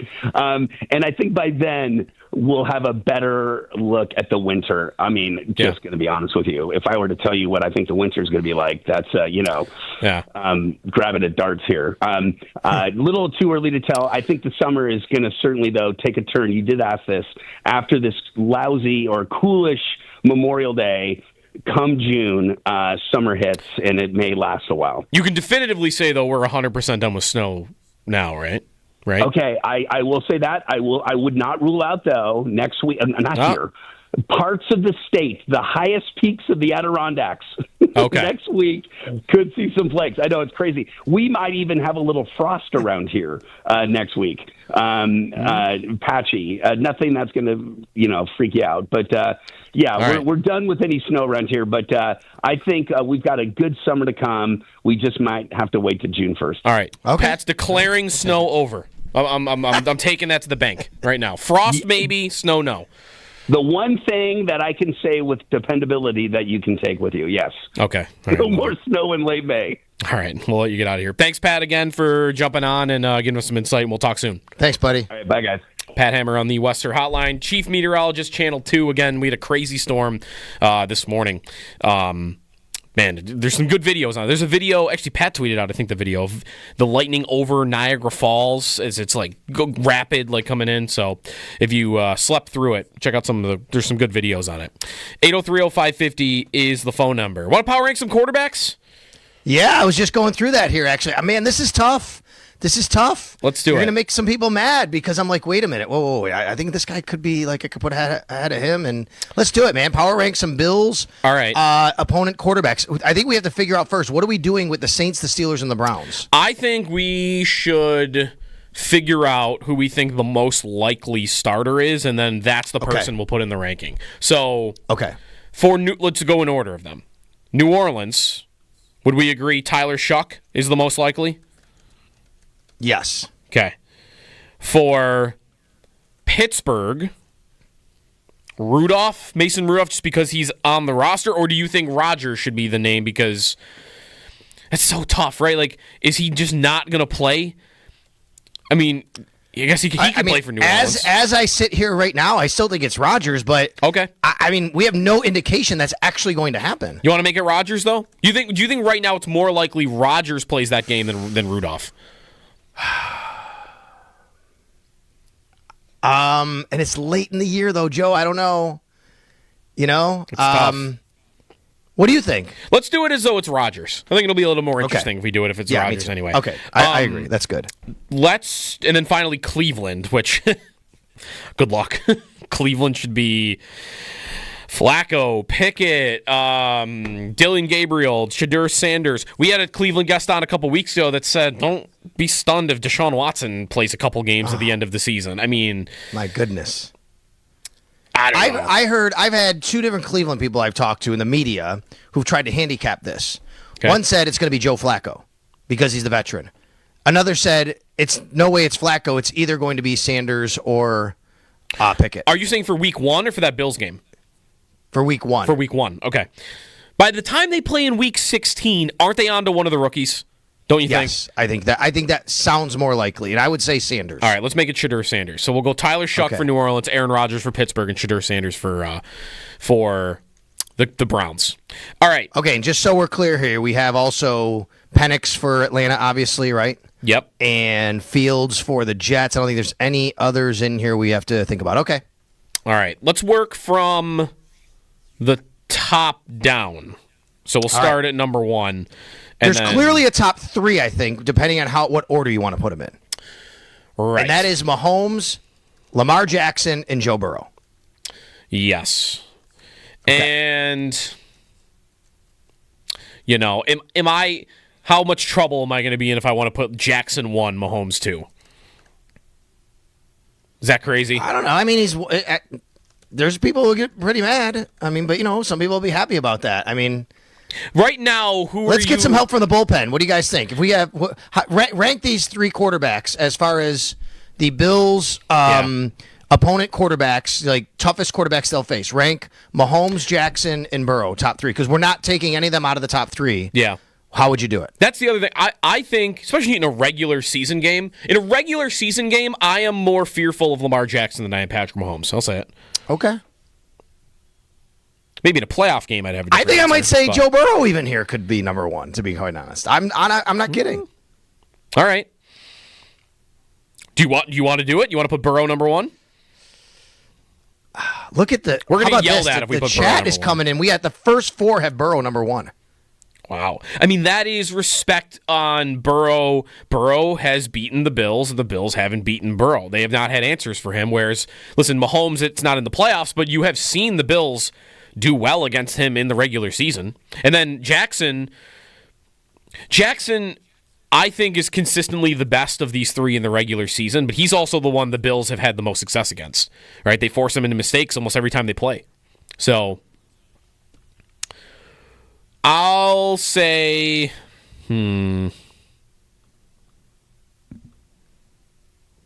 why don't we do should we go Mahomes then, just to do it?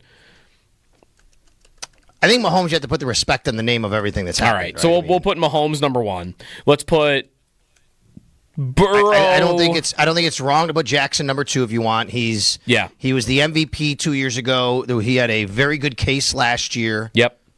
All right, we're gonna put him number 2, and we're gonna put Burrow number 3. Okay. That's the top 2. I think it is clear. I want everybody to know you could clearly make a case for any of these 3 in any order. I think. I agree. All right. For their opponent. The first good question of this is who's number 4, because there's a top tier, right. And then number 4, which I feel personally like Jalen Hurts is probably the right name to put here. Super Bowl champion. We know he's a great athlete. Sure, he might be a little limited with some things with his arm, and he's got the best roster around him, which helps him look great. But even I could get with this. Yep. Because who else? I mean, this will be the next question: is who else it could be? Well, I think the next group and it depends on where you want to put Aaron Rodgers. By the way, at this point, I don't think I'm putting him this high. Not yet for me. No. I struggle between if I'm putting first. Let me put Mayfield or Tua. Who am I putting ahead of the other? Or C.J. Stroud. And C.J. Stroud comes in the mix here now. That's correct. I think those are the next 3 on my list. I will say, I think Drake May deserves some love, but we'd be putting him too high if we put him here. Yeah, not yet. I would say there's a potential that by the end of the season he's like in this top 5. But yes, I'm personally a Mayfield guy. I don't know how you feel about him. Stroud had a sophomore slump, but are you projecting he'll bounce back this year? I don't know. Who do you like for number 5? I think I might put Tua here. I understand the health issues, but he's been really good when he's played. He has. Are we doing this? Sorry. I am a big Stroud guy, though. I'm a big Stroud guy. Are we doing this? I should have clarified before. As though, like, this is playing against the Bills? Or just in general? I see what you're saying. I think that's general? what we did. I think that's what we've kind of done so far. So, because I guess we'll drop Tua because of the history. Correct. That's why. Because the Bills just own that guy. So Stroud has to go next over Mayfield, then maybe, right? I would say Stroud then Mayfield. Okay, that's how I would go with it. And then Tua or May? And then Rodgers? It's pretty close for me. Do you lean one over the other? Between Tua and May? Yeah. I just don't think you can rightfully put Drake May ahead of him yet. All right. Without seeing it. We'll put Tua number 7. I like Drake May, his possibilities, but I'm going to put Tua there. Okay. Tua number 7. He actually hasn't played terribly against the Bills, but the Bills have Josh Allen just played so great against them. Sometimes. He's had some good games against the Bills. I mean, that's right. That Thursday night game last year, they weren't dead, were they? When he threw that wobbly throwaway right to Jamarcus Ingram, and the game was over right then and there. He's had some moments against the Bills that have cost his team. He hasn't. You're right. There are other reasons why. I think he's played better here in Buffalo than he has in Miami against the Bills. That's definitely true. Okay, so Tua number 7, Drake May number 8. There's a lot of potential there. Right. I feel like I would want to put him there. Are you putting him ahead of Aaron Rodgers at this point? Yeah, I am. I am more scared of Drake May right now in a football game than I am of Aaron Rodgers. Okay, I can get down with that. Yep. Is Rodgers next, or do you have somebody ahead of him? That's the. Well, remaining options, by the way. So we're power ranking the Bills' opponents at quarterback. We're halfway through. Less than that because division games. We're through 8. Mm-hmm. Rodgers is left. Justin Fields is left. Tyler Shuck, Michael Penix, Bryce Young. Man, the Bills play some low-level quarterbacks, on a ranking list. Shedeur Sanders. And all right, can we do it this way? All right, let's work from the bottom to kind of get ourselves there. Okay. I'm going to put. Are you going to put Shuck or Sanders at the bottom, or Fields, or Penix? I guess. Not Fields for me. I mean, don't we have to put Sanders below Shuck? Maybe we don't have to. I mean, they went 3 rounds apart, but there's so much more with why Sanders probably went that late. Right. I don't think that they anticipated Shuck to be a starter anyway. I'm gonna put Shuck below Sanders. I think. I'm in agreement with that. I think if all else is equal, Sanders is probably a better quarterback prospect. It's just there's so much extra. Sanders, though, with that being said, I think I'd want to put 15 out of 16.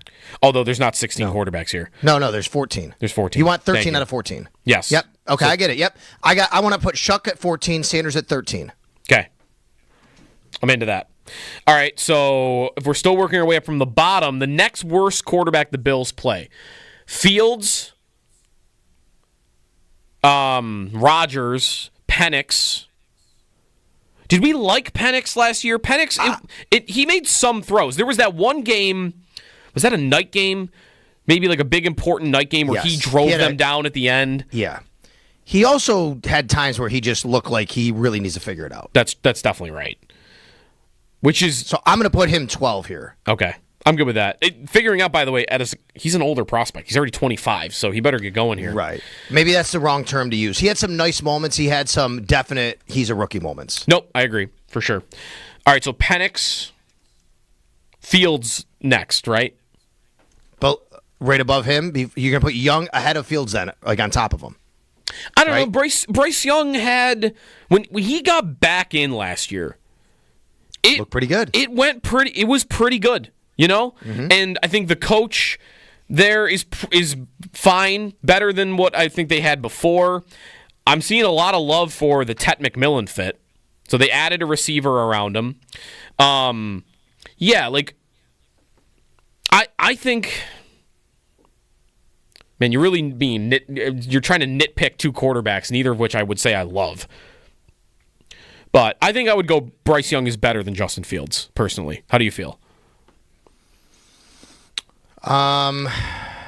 Boy, Fields looked good last year, and I mean he had some decent numbers last year. He did when he's in Pittsburgh. You want to put Fields above? Put Fields here. I think I want to put Fields ahead of Young. Okay, personally. I mean, he is a way better athlete. He offers more with his legs right now. He had some nice. He kind of had a better body of work, and then Young gets benched and he comes back. Yep. Do we want to put either of these 2 above Aaron Rodgers? I don't think so. That's too far? Yes. All right, so we're going to put Bryce Young at 11, Justin Fields at 10, and Aaron Rodgers at number 9. There you go. We like this list? So I've got Mahomes number 1, Lamar Jackson number 2, Joe Burrow 3, Jalen Hurts 4, C.J. Stroud number 5, Mayfield 6, Tua 7. Yep. Drake May at 8, Rodgers 9, Fields 10, Bryce Young 11, Michael Penix 12, Shadur Sanders 13, and Tyler Shuck 14. And this is based on their obviously their talent level, but also taking into account playing against the Bills, some history. Right. That's where Tua falls in this situation. And you get down towards the bottom there, Sanders and Shock, like maybe just kind of what we're projecting them to be, basically. They play 4 top tier quarterbacks, and that's it this season. Right? Like Stroud's got to do it. Like I think he's capable, but he's got to take a step this year. Hurts with the roster will be that good. Burrow, Jackson, and Mahomes are always that good. But that is it. Man, look at that. 10 quarterbacks on this list where, you would expect the Bills have not just an advantage at quarterback, but a significant advantage at quarterback in each of those games. So, 803-0550, the phone number. If you disagree with anything on our list, you want to move something around, give us your thoughts, and we'll put the list out on Twitter if you missed it. Also, our pressure conversation on McDermott from earlier, and our Twitter question on what's more likely, the Bills getting a path to the Super Bowl that does not include the Chiefs, or the Bills have added enough that they're finally going to beat Kansas City in a playoff game. Get to that coming back. And 9 o'clock, Dave Buchanan on the Bandits. 9:30, Nick the Railbird on the Preakness. That's all coming up here in WGR.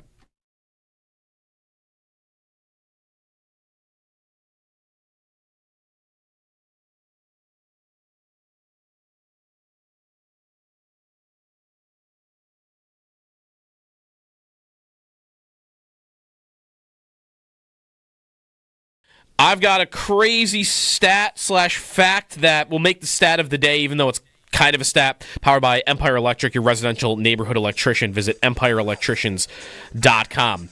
Sal, as we go through the playoffs, both NBA and NHL, of the 10 division winners between the two sports, 7 have already been eliminated. The remaining 3, Celtics down 3-2. Maple Leafs down 3-2. Excuse me, this would be 6 or 7 of 11. So there's 4 left. Celtics down 3-2. Maple Leafs down 3-2. Jets down 3-2. Thunder going to a Game 7. Wow. We could have, you're going to need 4 results, but 3 of these teams are already down. We could have a conference finals in the NHL and NBA without a single division winner. How about that? Yeah, President's Trophy team is out. Yeah.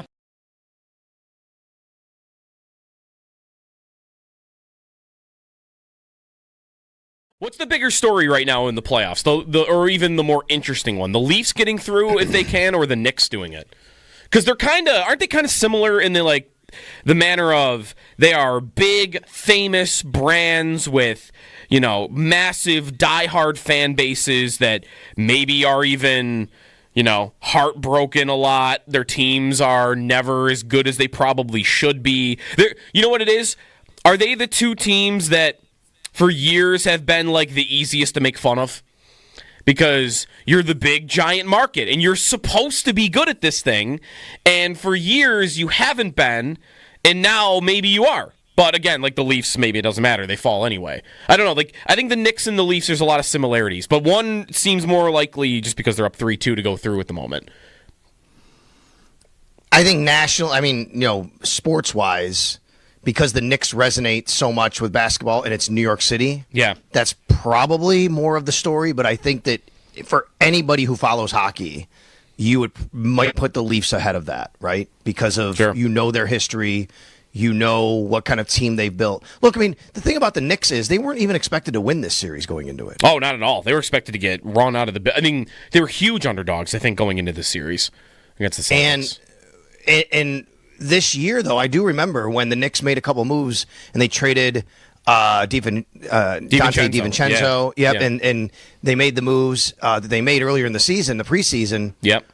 They were considered to have maybe the best starting 5 in the league by some people. And well, if they can get a little bit of bench, a little bit of depth, then they have a nice season. But it was never going to be on the level. And then the Cavs had the season they had, by the way. Then it was never going to be on the level as the Celtics people felt. Then they get here and they beat the Celtics the way they did. I think that makes it to me like it's a great story, but it's not a disappointing season. Even if they lose, it would be terrible if they lost now after being up and having Jason Tatum. I get that. Yeah. But going into where they've gone and going into the playoffs, it still would be Leafs were expected to do more. Yeah, that's definitely true.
The Carolina Hurricanes eliminate the Washington Capitals last night, winning their series in Game 5 by a score of 3-1.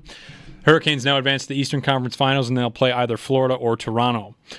Last night, the Jets getting a much-needed win over the Dallas Stars, winning 4-0. Connor Hellebuyck made 22 saves on the way to his second shutout of the playoffs. Dallas still leads that series 3-2. Game 6 in Dallas tomorrow at 8 o'clock.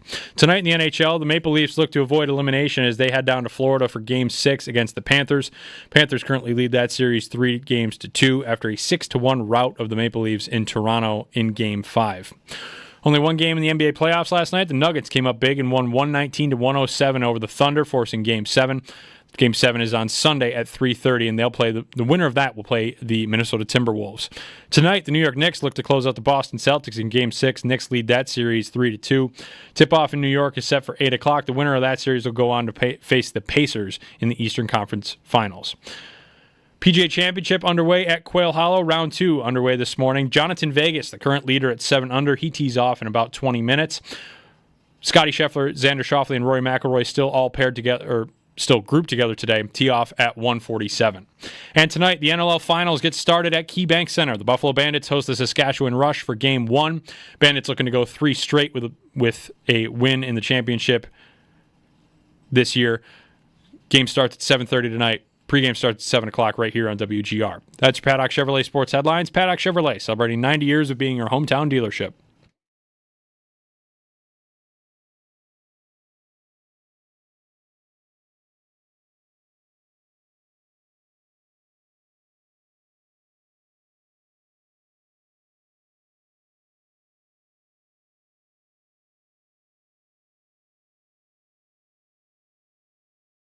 How are you positioning as the Pittsburgh Steelers to get a quarterback? Beyond Aaron Rodgers, beyond Mason Rudolph, how are you positioning?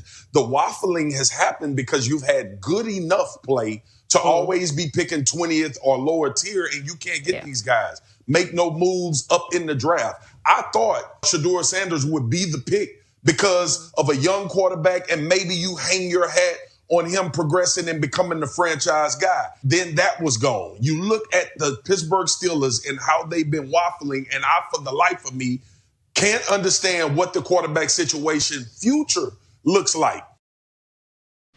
Marcus Spears on the Steelers, who, as we just kind of went through when we were ranking, we don't really know who the quarterback is going to be. It could be Mason Rudolph. It could be Aaron Rodgers. Those seem to be the two options. Jeremy and Joe. Jeremy's off today. Sal is in. And, yeah, would you project, Sal, that the Steelers are going to get their 8-9 wins again this year, even though they are where they are at quarterback? They'll just, the Tomlin pixie dust will get them there? That's what they do, right? Yeah, that's what they do. If they have Aaron Rodgers, I think so, right? I mean, he's got it. Is Aaron Rodgers better than anybody else on their roster right now? Does he give them more of a chance to do that? He was not the same last year, but he was still better than what Pittsburgh has right now, I would want to say. Yeah. The thing, though, is there are things, and this is beyond with Rodgers. You know, when I say there are things that you have to take on with Aaron Rodgers, what are the things you'll think of? Well, he's got to bring all his buddies, right? He's got to bring, Randall Cobb, although I think he finally retired, and all his old Packer buddies, and Alan Lazard has got to come with him, and maybe Nathaniel Hackett's got to come with him as a coach. That's what you think of. For me, though, it's more about what you have to do as an offense if you have Aaron Rodgers.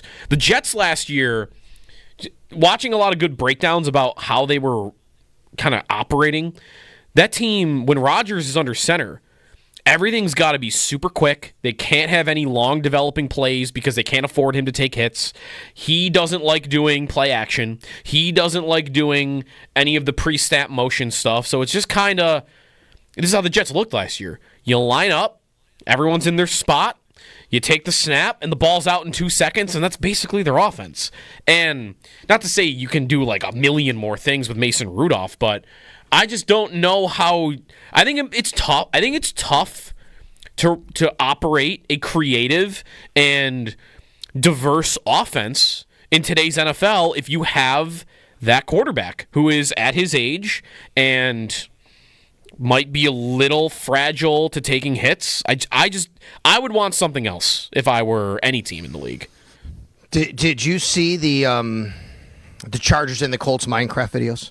I did, yes. And I did see the Colts one before they deleted it, although I'm sure you could still find it somewhere. No doubt. It's still out there. We broke it down yesterday when Max was doing that. But one of the things we noticed in one of them, and I can't remember which one, they both play the Steelers. In one of them, they have these two, like, the Steelers are mining. They're mining. The Minecraft guys are mining. And then this cart comes in, another cart, and I think it's Rodgers maybe and Tomlin. I'm not sure who it is. And they're going through, and the sign says height 9'8", 9 foot 8 inches, something like that. Like the most, it was clearly a shot at what you're saying. Like, right. This height stops at 9'8" or something like that. Right. And I don't think they'll get to 9'8" this year. I don't. I think there is one of these years. The comparison I always make is to New England. New England, forever, everyone thought, well, as long as Belichick is there, they're at least going to have this floor. And then eventually it was, not really. The roster got bad enough, and the quarterback situation was bad enough that, no, you're going to win 4. And that happened in New England. And it has not happened to Pittsburgh yet. But I do think if they continue down this road, maybe it's not even this year, but I think eventually they have one of those seasons where it all just implodes. And honestly, a Steelers fan right now is acting like they might want that because that's how they get a quarterback. Well, this has been the talk kind of this last week or so about the NFL, and I've always advocated for an NFL lottery. I think that we should have an NFL lottery. What really got me there mostly, Joe, was when the Colts clearly tanked to get Andrew Luck after Peyton Manning was going to have surgery and they didn't have a season, and they clearly said, "Oh, we're just going to get, we're going to get Andrew Luck coming out." And yes, I think that is exactly what some fans would want, right? Have a bad season, get the best quarterback. It is not what the Steelers do, though. It's never going to be in their DNA. They're not going to go out there and try and lose, even organizationally. We all know, let's say this up front, players do not tank. Coaches do not tank. They are trying to win. Right. Organizationally, though, the organization can set a team up to make sure they don't have the best chance to win. That's what tanking would be. I saw some people saying the other day, some guy was on Twitter saying, "Oh, good luck telling a guy to not block who's trying to rip off your face." No, we're not saying players tank. No one does that. But organizationally, you can set a team up to not be their best. And I know that last year, the Patriots beat the Bills in that last week. And the Giants beat the Colts, remember, in week 17 or 18, which cost them. That can happen. It's not as easy to do in football. I get it. but I still think it is possible to set yourself up to be in that position, which leads me to don't incentivize losing, get us to a lottery. We have people talking about tanking for Arch Manning next year. Whether that's the case or not, I don't know, but I do think we should get to a lottery. How many teams, though, can you remember that have ever done it for like a full season? Because there are examples of that in other sports. I mean, we have one here, local in hockey. I mean, the Sixers did it multiple times in the NBA. You know, there are teams where that has happened. You bring up a good one on the Colts. The Colts I hadn't thought of because that's a whole season. That is Curtis Painter is their week 1 starter. Beyond that, though, you know, like the Jets. Remember the Jets played their way out of Trevor Lawrence. Like they did. Last year, the Patriots play their way out of number 1. Although I will say they might have been trying. They didn't maybe know Joe Milton was going to be that good in the finale because remember they did take Drake May out.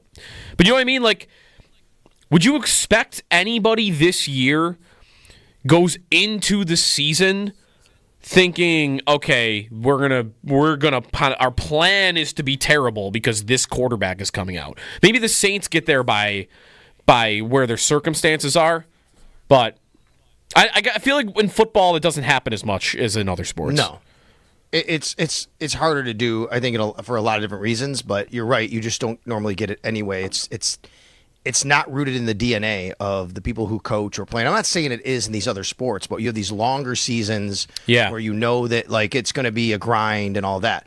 I don't even know if the Saints, because they have Kamara still, and there's moves they could make. Right, there's moves they could make. They might be the most, and they did draft Tyler Shuck. I mean, like maybe they feel like he's a guy that they can win with in the future. Sure, yeah, that's what. If it's not them, I don't really see an obvious team where like, oh, this team is just they're going all in on the number 1 pick. But that can change quickly. Milton Stanhold, we'll get to you right when we come back. Jody Biasi, Sal Capaccio. We've got Dave Buchanan coming up at 9. The Bandits are starting the NLL Finals tonight. Game 1 at KeyBank Center. We'll have it on WGR. We'll talk with Dave coming up at 9. Stay tuned.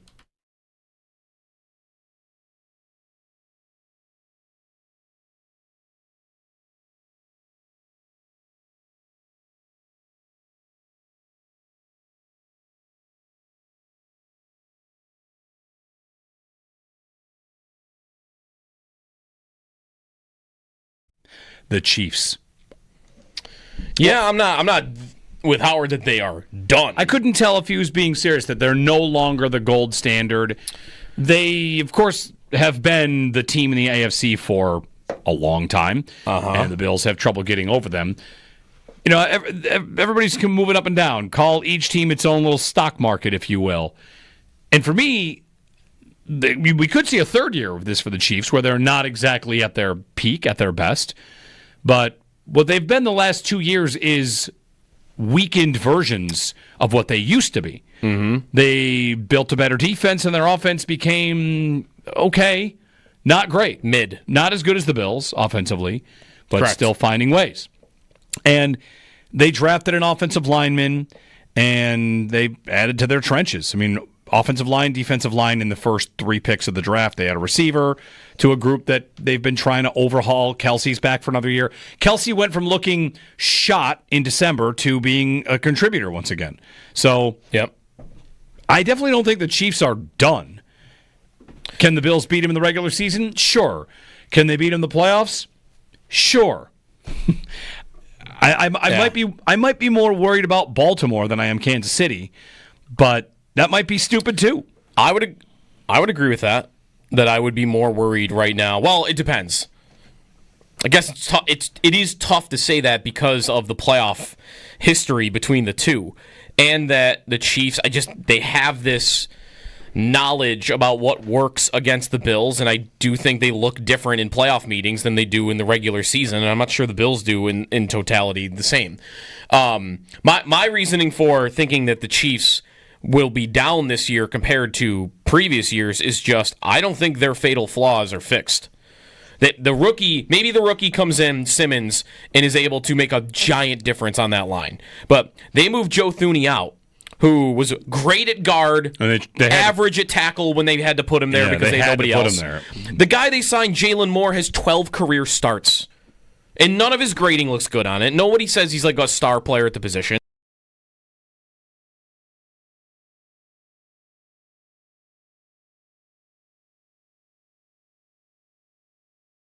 I've got a crazy stat/fact that will make the stat of the day, even though it's kind of a stat, powered by Empire Electric, your residential neighborhood electrician. Visit empireelectricians.com. Sal, as we go through the playoffs, both NBA and NHL, of the 10 division winners between the two sports, 7 have already been eliminated. The remaining 3, Celtics down 3-2, Maple Leafs down 3-2. Excuse me, this would be 6 or 7 of 11. So there's 4 left. Celtics down 3-2, Maple Leafs down 3-2, Jets down 3-2, Thunder going to a Game 7.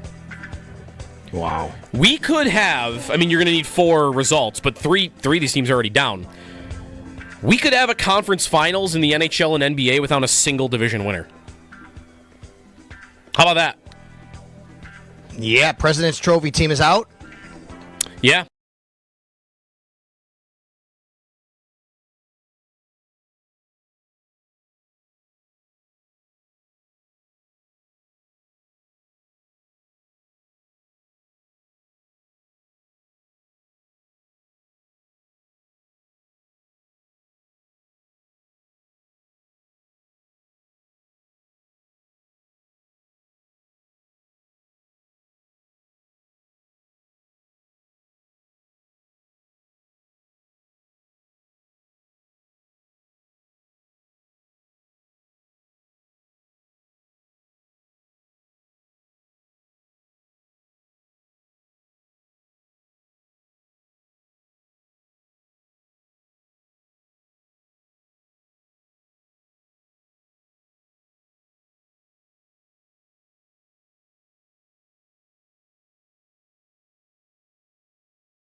Hey, there's still an opportunity for you to get in on the WGR VIP golf card. You get 8 awesome golf experiences as golf season kicks up here. Also, the PGA Championship just getting rolling this morning.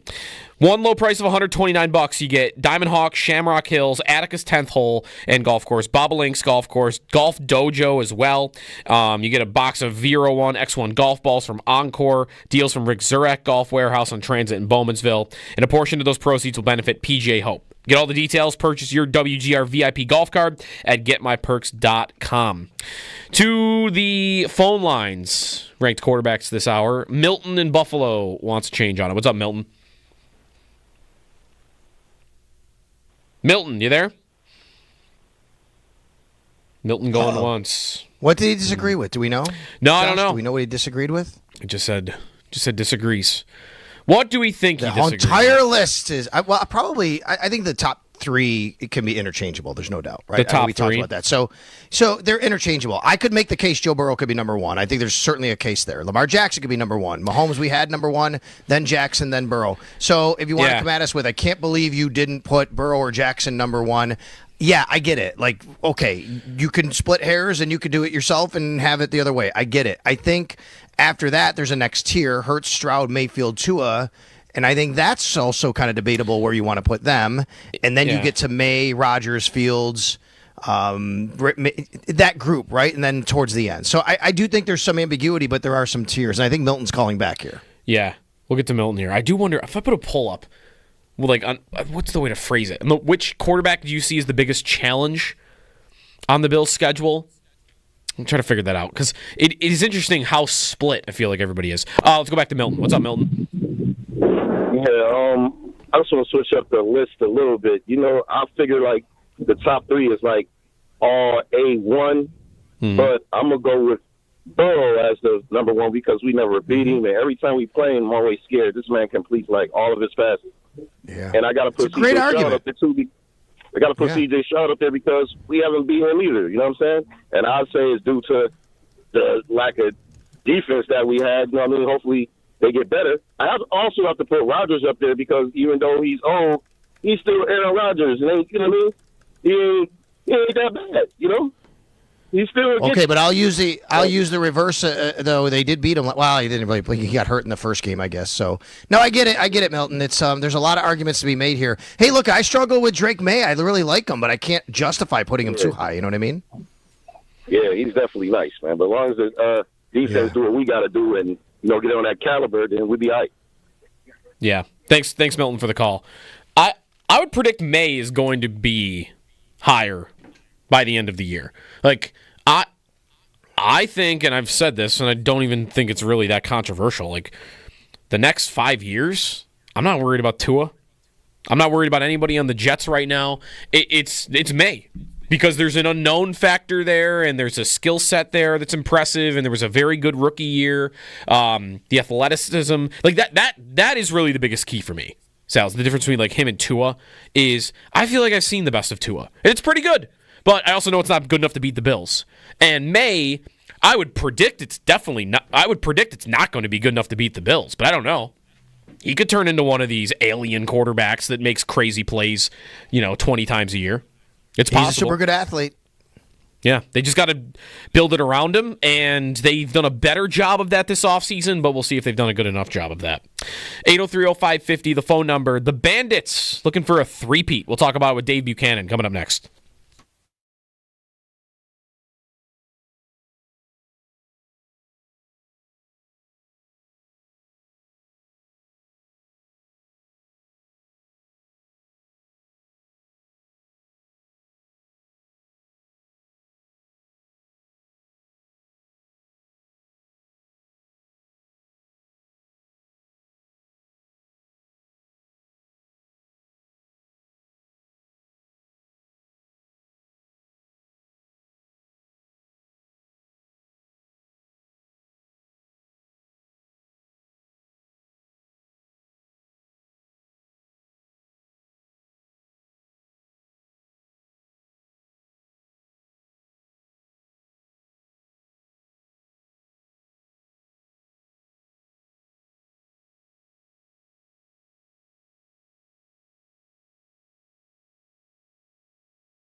Good morning. The Carolina Hurricanes defeat the Washington Capitals, eliminating them in Game 5 last night. They won that game by a score of 3-1.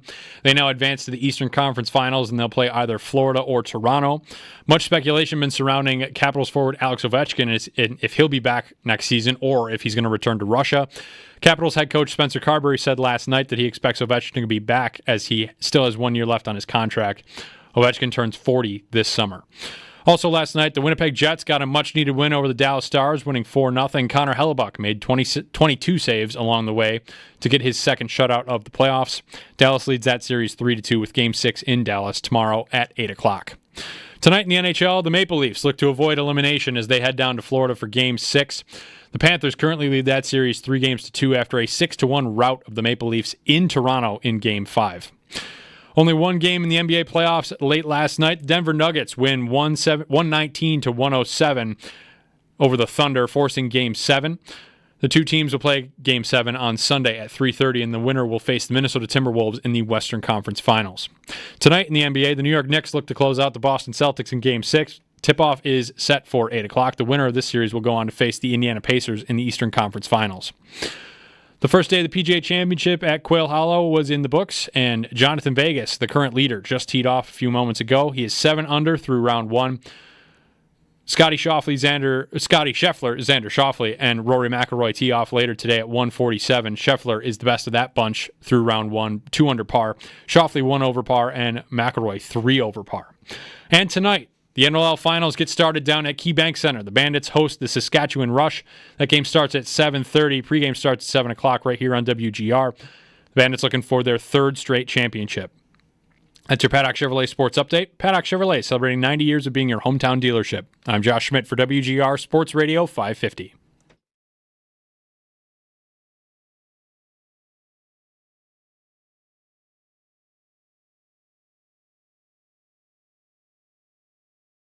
Buffalo now back over. McKay to Smith. Smith inside. Floater pass out in front. Between the legs shot by Chase Fraser. Scores. Clip it for Fraser, John. My goodness. The Buffalo Bandits begin the NLL Finals tonight. 7:30. We will have pregame starting at 7. Here on WGR, or if you want to head to the game, check out tickets. Although, secondary market, at least, I've seen they've been a little bit pricey, but nothing crazy. Anyways, it's Jeremy and Joe. Jeremy is off today. Sal Capaccio is in. Dave Buchanan joining us now on the Westher Hotline. And 3rd year in a row, Dave, that we're having you on to preview a finals. Gotta love it. I love this time of year. It's my 5th time getting to cover the NLL Finals with the Buffalo Bandits, and can't wait for tonight's game. I was just talking to John Tavares, and he said he wished the game would start right now, and I think that's how everybody's feeling. So in terms of the season so far, building up to this point, and just kind of the last 3 years, Dave, like maybe the biggest couple of reasons why you think that this team, they've always been one of the better teams in the league, but having more success postseason-wise and into the finals in this 3-year stretch? I think the biggest reason why is because it's been virtually the same cast of characters for these last 3-4 years. I mean, obviously there's been a few parts and pieces that have come in and out, but the core that has been here since 2019, since they played Calgary in the finals and lost, it has not changed. Matt Vince has been the goaltender. Steve Priolo has been this team captain, along with Nick Weiss and Dane Smith. And the offense has had Josh Byrne and Chris Clucci and Chase Frazier. And DeHoek and Nanticoke, and then Kyle Buchanan comes in, and and Steve Dietrich, our general manager, and John Tavares, the head coach, have done a phenomenal job keeping this core group together and adding some pieces too that have helped out. And they just keep bringing these guys back, and these guys are determined to make this three-peat happen. Tell us a little bit about the opponent and preview the series a little bit for us. The Saskatchewan Rush, what they bring to the table, a team that had a really nice regular season and playoff as well. Who, by the way, have a buffalo as a logo, and I still don't know how I feel about that. It is pretty interesting to see that across the way and seeing it on their jersey and everything. This is a team that is kind of similar to maybe the Bandits were in 2019. They're coming to the finals after missing the playoffs last year. They've got a great core of both offense and defense. They're led on offense by guys like Zach Mans and Robert Church. and Austin Shanks, who's a phenomenal shooter. On defense, they've got a great defensive unit. 3 of their players all finished in the top 15 in loose balls and the top 10 in caused turnovers this year, led by guys like Jake Boudreau, Mike Messenger, and Matt Hossack, of course. Matt Hossack, who was just named Defensive Player of the Year, who just so happens to live here in Western New York when he's not playing. This team is stacked, and they've got a really good goaltender, too, Frank Chiliano, who was just named Goaltender of the Year. So Saskatchewan's kind of been racking up these individual awards here this season for their great play that they've turned this team around from missing the playoffs last year to having the same record as the Bandits, 13-5, and finishing second, only because the Bandits beat them in their one head-to-head matchup this year. So, would you consider the Bandits feel like favorites going into this matchup? Oh, of course. I mean, you've got the home field advantage. You've got Game 1 here tonight at KeyBank Center, and yes, tickets are still available, including to fill up this building here at KeyBank Center at Ticketmaster. So they've got the home field advantage. Their games 1 and 3 would be here, and then you've got the experience factor too. Bandits have been to the finals for the last 5 years. There are some the Rush players do have some playoff experience under their belt, but it pales in comparison to the Bandits. So they know what it's like to play at this level and go for the championship. So I do think they have the advantage, and I think they're going to use that to their fullest. And I think it starts tonight by winning Game 1. 7:30 for Game 1 tonight. Go ahead, Sal.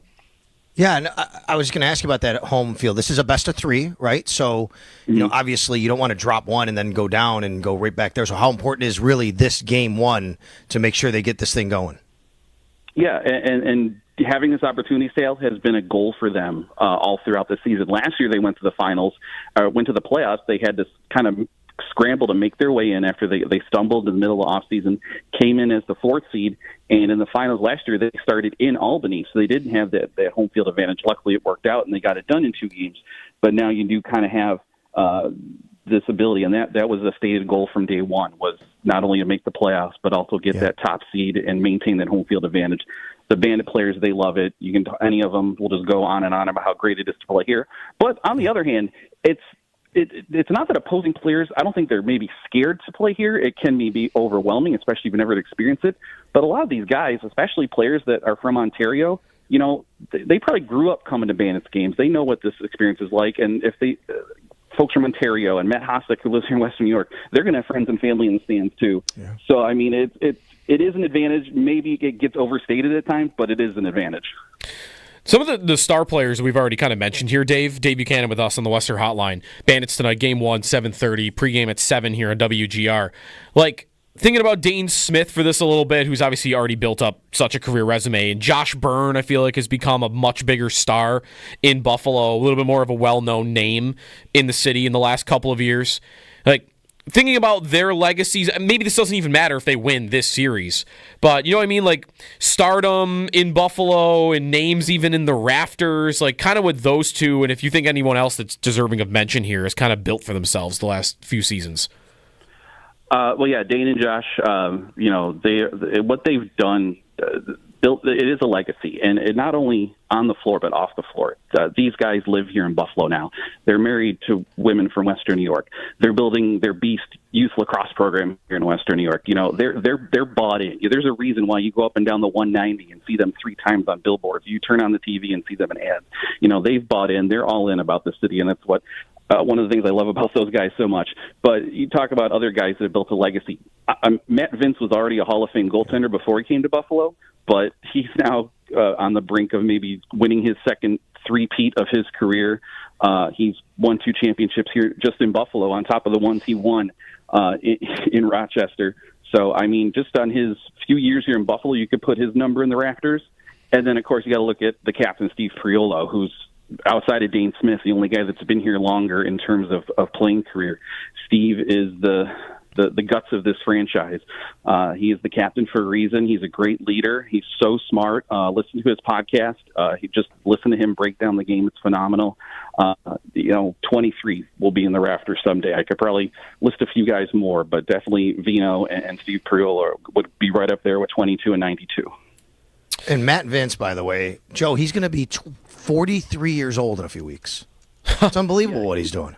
He's the last Bandit. I make this joke all the time, but he's the last Bandit older than me by about 3 months. How unique? Like we would have comparisons for obviously other sports. How unique is that? Him playing at this level at that age in lacrosse. I mean, John Tavares did it till I think he was 45 years old. You know, so it's nothing different. I think, and I've heard this before. I think I heard this from Steve Criollo actually. The as terrible as the pandemic was, it may be the reason why Matt Vince is still playing right now. Getting that year and a half off, A, to let his body rejuvenate, and B, his kids get a little bit older, and getting to spend that time with his kids, but now also wanting to play in front of his kids. I think that's a big reason why he's still here.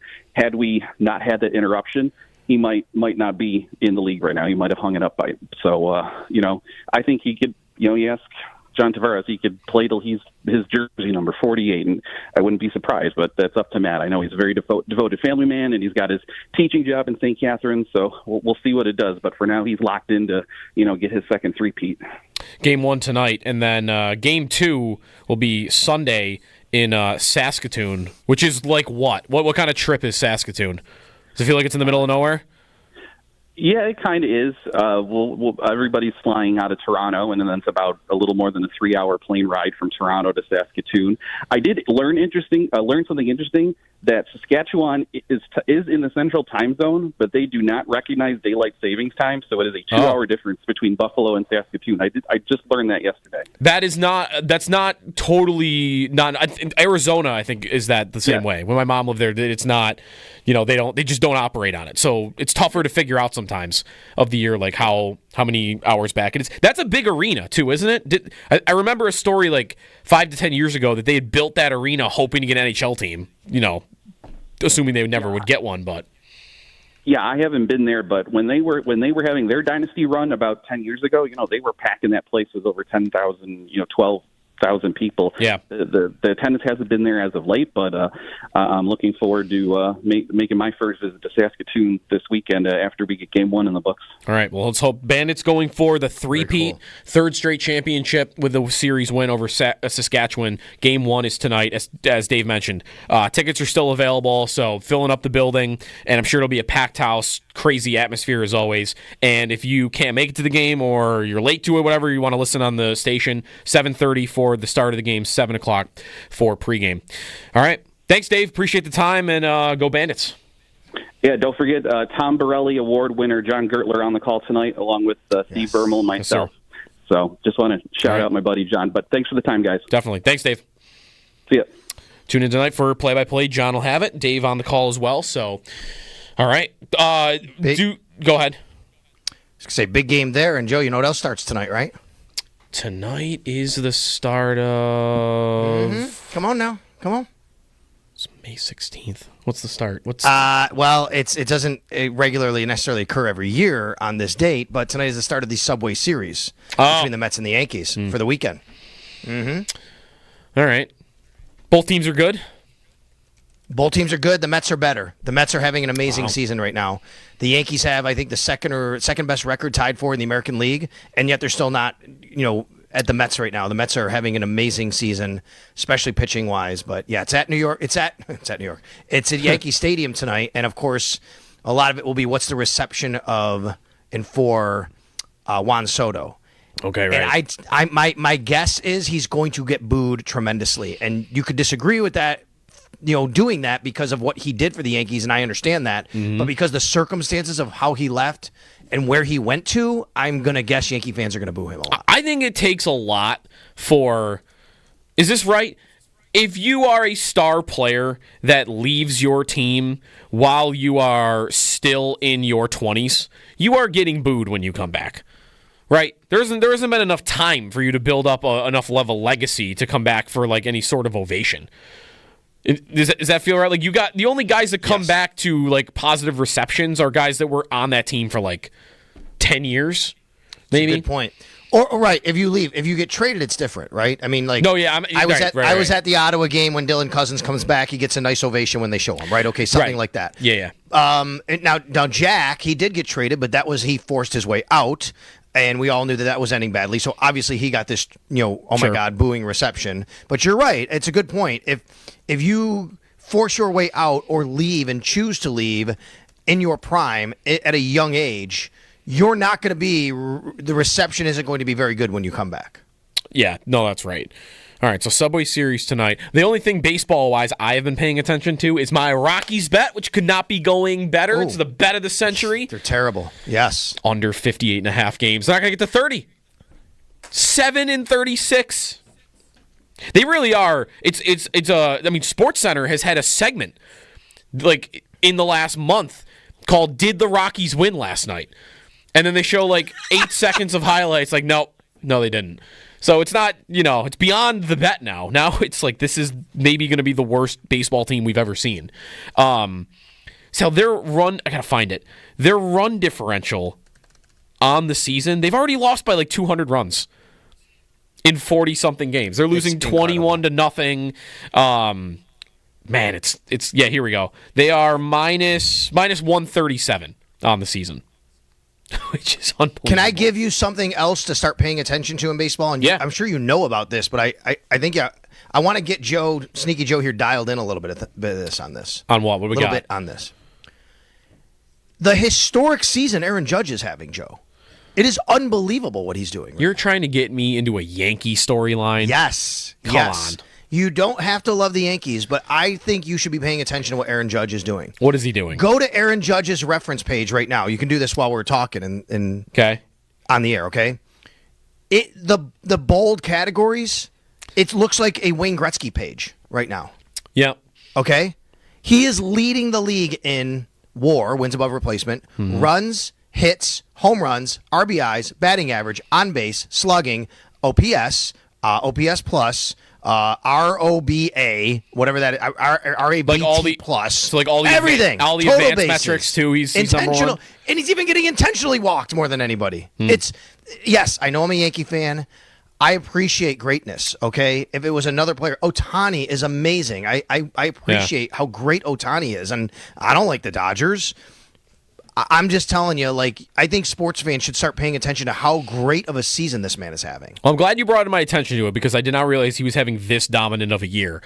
The only thing I think that could get me into I can't wait for, this as baseball's unfolding is a home run chase. And he leads the league right now with 15. I don't know that we'll ever see. What about a triple crown case? Triple crown chase? Triple crown could get me into it. That's right. And that's a rarity. Yeah. And how close is he to that? I mean, he's leading in batting average too. Yeah. Okay. Joe, I'm going to give you perspective 41. Here. Okay, the next closest batting average leader, I believe, when I checked the other day, was Freddie Freeman, 50 points below Aaron Judge. Wow. 50.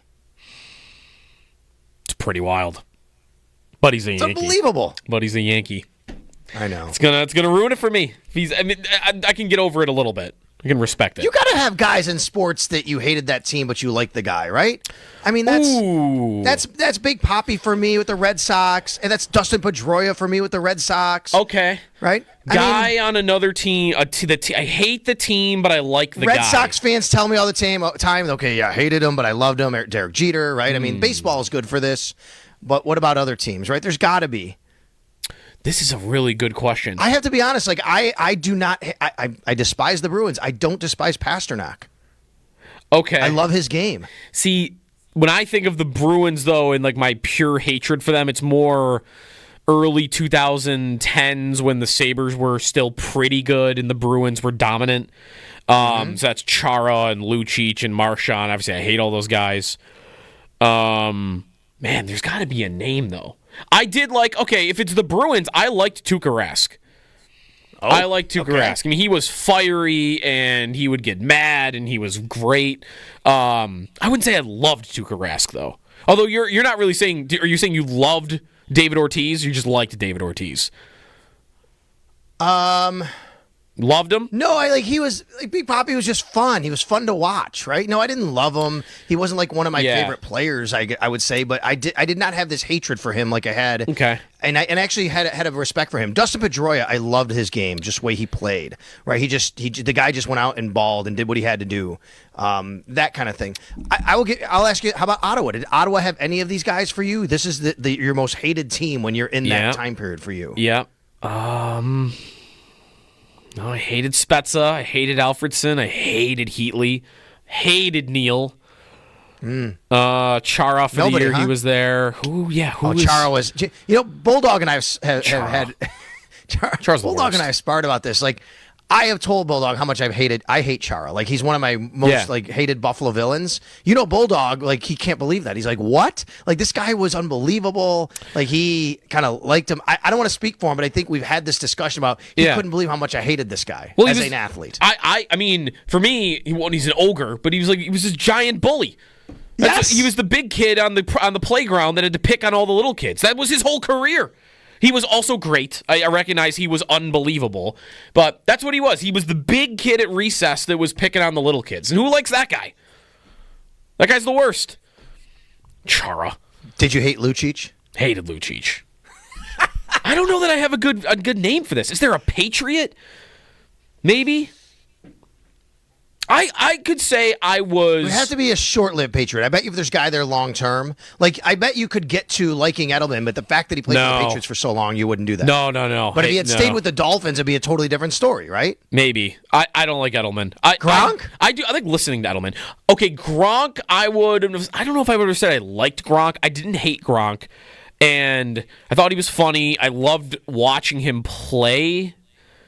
I guess the style he was, but then he hit Tre'Davious White from behind in the back of the head. So that kind of ruined it for me. He was only there for a cup of coffee, so, Yeah, no. Couple years. You're getting closer. Okay. I don't know if there's a good Patriot for this. This is a really good question, though. Even if I don't have okay, I'll say this. It's not perfect, though, because my hate for them isn't the same as the teams we just mentioned. But I grew up a big Denver Nuggets fan. I loved Melo. So I stuck with the Nuggets instead of going to Melo with the Knicks. Who was in the Nuggets' way in Melo's prime? It was the Lakers. So I would say I did not like the Lakers growing up, but I loved Kobe. Loved Kobe. So that's closer, but even that I don't think that's perfect because I didn't loathe the Lakers like I would the Senators or the Patriots or the Chiefs. Is there a likable Chief?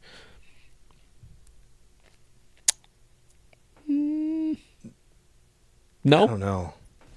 Who's the most likable Chief? The most likable Chief. What are we doing? Never mind. This is a terrible Friday question. People are probably tuning in like, all right, let me get ready for my weekend. I'm excited. The Bills schedule is out. Turns into WGR. Who's the most likable Chief? Off button. I mean, so you grow up and you have these your formative years. You hate these teams, right? Sports wise, you hate these teams. And for me, the Dolphins were certainly that team. But because I was a wide receiver growing up and he had a super cool name and he was great, I really liked, I'm going to say I love, but Mark Super Duper, right? Mark Duper. Mark Clayton and Mark Duper, the two guys that Marino threw to. Like, I didn't hate them, but they were Marino's receivers, right? Yeah. Okay, I've got my answer. The chat is screaming this answer. It's not a player, though. It's not a player. Andy Reid? Andy Reid. Andy Reid is my answer. I figured. He's the Chiefs coach, but I love Andy Reid. How do you not like Andy Reid?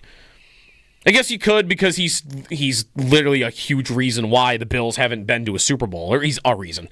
But you love Andy Reid. The chat's also answering Chris Jones. Chris Jones has weirdly been nice to Buffalo.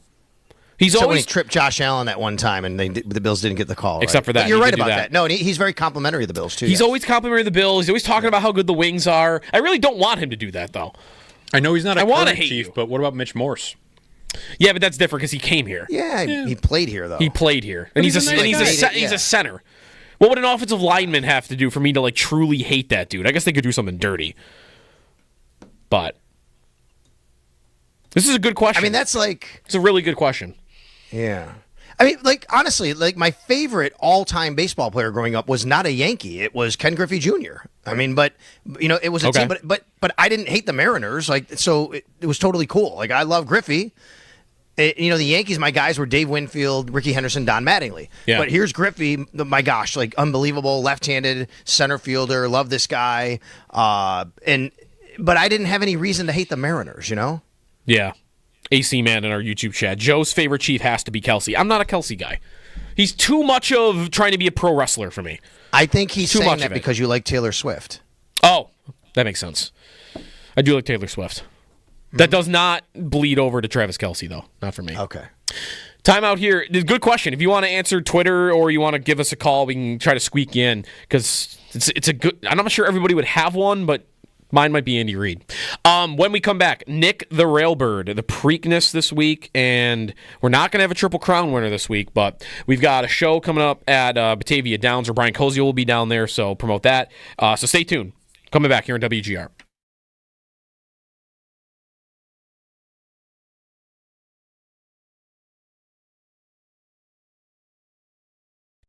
The story basically is that Caleb Williams, like the headline is Caleb Williams sought way around going to Chicago Bears.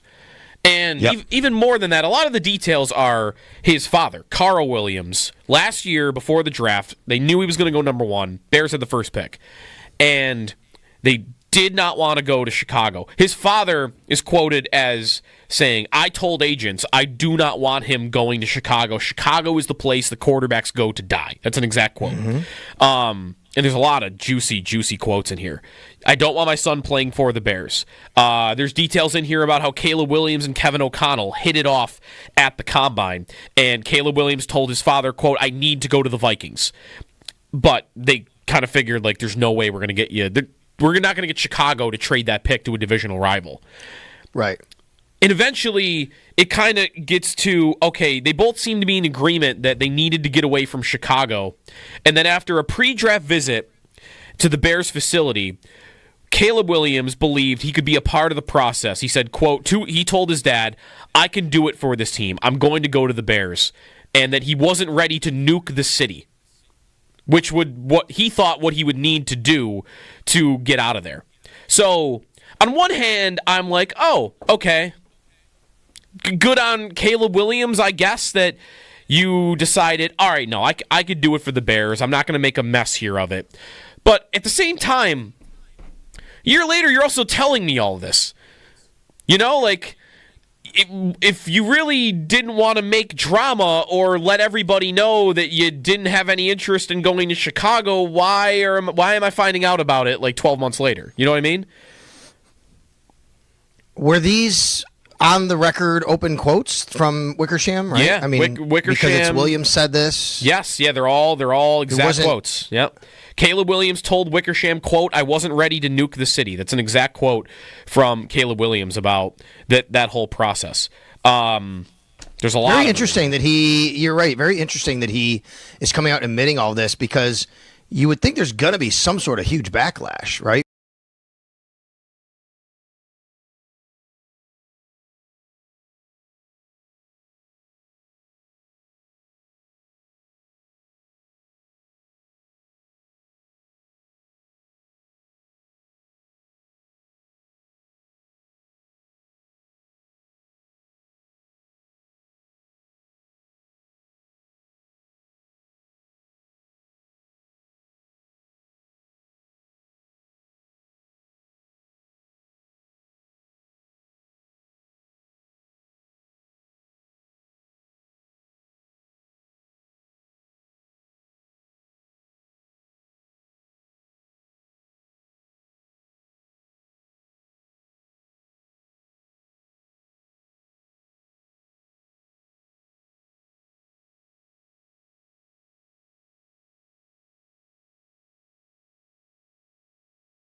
right, it's Preakness week. Tomorrow at 4, the 150th Preakness Stakes. We'll talk about it with Nick the Railbird coming up here. Also, be sure to join Brian Cozio. He'll be broadcasting live tomorrow from Batavia Downs, 2 to 5 p.m. And then you can celebrate Preakness with their 2025 Tacos and Tequila Fest. Sounds awesome.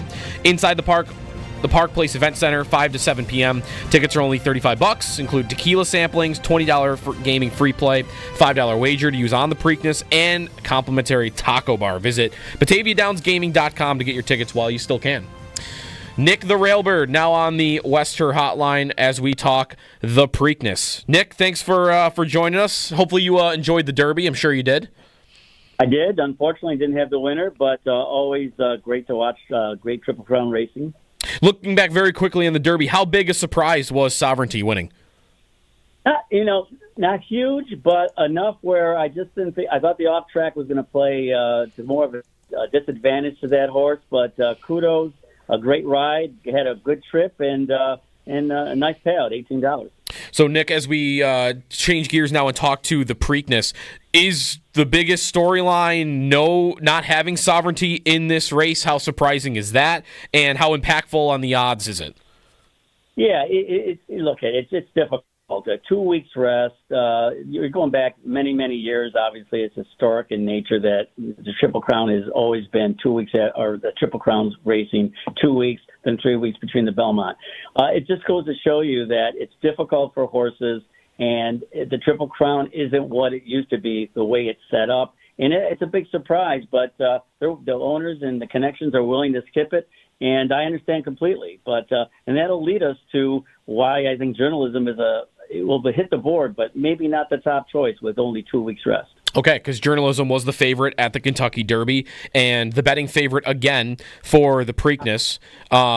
So in terms of your thought process, why do you not maybe love journalism then in this race? Listen, he had an excuse. He got bumped real hard. If you watch the replay out of the gate, Citizen Bull knocked him pretty good out of the gate. He got sent back. He ran a great race. He got the jump on the leaders, and he just lost to a better horse.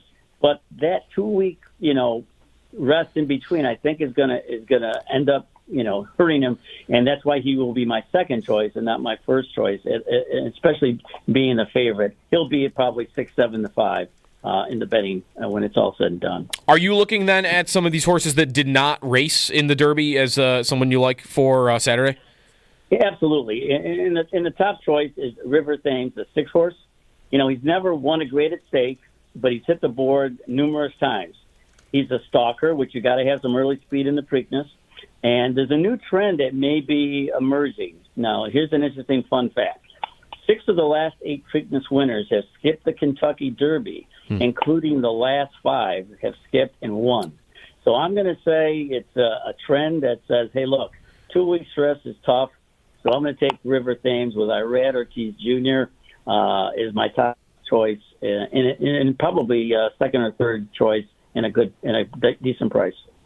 Nick, how much did the rain impact the Kentucky Derby when it was all said and done, do you think? It did a lot. That track was really a quagmire. It was horrid. It was the races before. You've got to run as much as you had to find the right piece of the track, and they were in the middle of the track when they came down the wire. The Rispoli and the jockeys know where to be. You're going to have some right today. It's going to be raining pretty good in Pimlico for the Black Eyed Susan. They're expecting an inch of rain today. It's supposed to dry out and be partly cloudy tomorrow, about mid-80s. So I think the track will have some moisture in it, but I do think by 7 p.m. it'll be a fast track for this particular race. So I think, we'll talk about a couple other horses real quick. Sandman did not like the going in the Derby, right? That colt has a good closing kick if there's a speed duel up front. I think he hated the track, and I think he's going to hit the board if it's a dry surface come Saturday. Are there any deeper long shots that you like for tomorrow? The only horse that I could see maybe surprising everybody is the Gasker, and that's the 9 horse, Louis Saez. Really lightly raced, just to have won at Keeneland, Lexington in a grade 3. And I like that horse to be maybe a long shot that hits the board. But right now I'm looking at the 6, River Thames, 2, journalism, and my third choice, goal-oriented, 4th, Sandman. You can interchange those two, but if you stick with the 6-2-1, I think you're gonna probably be in the running to cash a ticket. Okay, so 6-2-1, that would be your overall. That's your favorite for tomorrow. Yes, it is. Okay, and then not to move forward too quickly from this, but some of these horses that are skipping tomorrow at the Preakness, are you going to expect them back at the Belmont? How will that work? Yeah, I think you will. I think you're going to see them jump back in. Remember, it's at Saratoga for the second year in a row. It's only it's not at the 1.5 miles. It's at 1.25 miles. Not as taxing as it normally would be. So I think they're going to come back, and it's going to be an interesting Belmont Stakes for sure. All right, Nick the Railbird. The Belmont Stakes, as a reminder, is not until June 4th. So June 4th through 8th. So we've got the Preakness tomorrow. Nick, thanks again for hopping on, and the 6, the 2, and the 1. So thanks for jumping on with us. You got it. Thanks so much. Have a good one. You too. Again, Brian Cozy will be at Batavia Downs tomorrow, 2 to 5. And again, tacos, tequila, horse racing. Can't beat it. So check it out. And again, the bet he likes is the 6 horse, the 2 horse, and the 1 horse for tomorrow at the Preakness. Joe DiBiase, Sal Capaccio, Jeremy White is off today. We put a poll up at WGR 550. I'm very interested in the results of this. Just kind of picking apart the mentality, the mindset of a Bills fan going into this year and just, what's around them. And the poll, because we kind of just stumbled on this when me and Sal were power ranking the quarterbacks last hour, that we got faced with a decision like right away in the power rankings. I wasn't even thinking about that. Mahomes, Burrow, and Jackson. So Josh put a poll up at WGR 550. Biggest challenge on the Bills' schedule this season. I'm actually surprised in how it's been voted. That Lamar Jackson is 39%. That's the leader. Oh, I just clicked it, by the way. I clicked it, and because I clicked it, we have exactly 550 votes. I just wanted to say that right now. Oh, I love that. Exactly 550. So I think we should stop it right there. Maybe, right? But first, you can only the get first in. 550. There you go. But okay, now it's up to 586. So go ahead there to WGR 550 on Twitter and vote. Go ahead, Joe. Sorry. So this might not be updated to 586, but whatever. 39% are saying Lamar Jackson, biggest challenge. 31% Burrow. 29% Mahomes. Is it interesting at all? What's the most interesting part of that? One that Mahomes is third. Finishes third? Okay, because I was even kind of curious that Jackson finishes first when... Don't Bills fans kind of puff their chest out a little bit with the Bills and Jackson? Because he has not played clean games against them. Yep, I think that is surprising. It feels like to me that the people just don't want to vote for Mahomes for whether it's legitimate or not legitimate reasons, Bills fans doing that, and maybe the Jackson and Burrow crowd is kind of just, it's more about an anti-Mahomes than it is maybe pumping one of them as number one, if that makes sense. It also could be, and the way we frame it, it's about the regular season because it's what's on their schedule.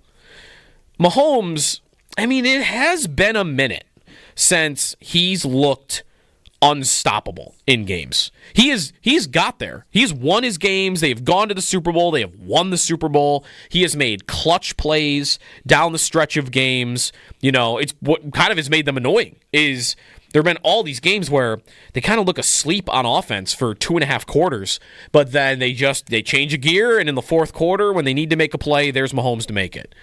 But I guess Burrow's putting up these crazy numbers, and Jackson is putting up these crazy highlights along with the numbers, and Josh is jumping over people, and he's chucking the ball down the field to Ty Johnson for touchdowns. And I guess for 2 years, Mahomes hasn't. Is it just that it doesn't look the same? Is that maybe what's happening here too? That the Mahomes' gameplay doesn't look as sexy, maybe as the other three in the last couple seasons. Maybe. They haven't protected him as well either, though. And that's probably part of it, right? Now, obviously, they haven't protected Burrow. We know that, nearly. But Burrow, he doesn't do the off-script stuff like Mahomes. And even though he's not protected as much, he stays in the pocket and he can still throw some dimes. I agree. It's probably because of the way it's looked a little bit. The receivers, he doesn't have quite the receiving core since Tyreek Hill has left, obviously. Here and there, they've had some guys. So has Travis Kelce, but that's part of it as well. Yeah. There is... There's an interesting not dilemma. I'll be curious to see what the receivers look like this year. Because I think it could be better. I mean, if Rashee Rice is back, but he might get suspended. In fact, he should get suspended. I think he will. And then if Hollywood Brown could stay healthy, they could be pretty good at receiver, but I wouldn't assume that. They also drafted Royal, right? Jalen Royals in the 4th round. Mm-hmm. Yep, they added him. They're all kind of flimsy, though. In one good breakdown I saw from, it might have been Matt Harmon, actually. Matt Harmon was going through all the rookie receivers. Is Xavier Worthy was actually surprisingly really good against zone and bad against man coverage last year. Interesting. And a lot of his success came from Andy Reid using him the exact same way he used Rashee Rice the year before.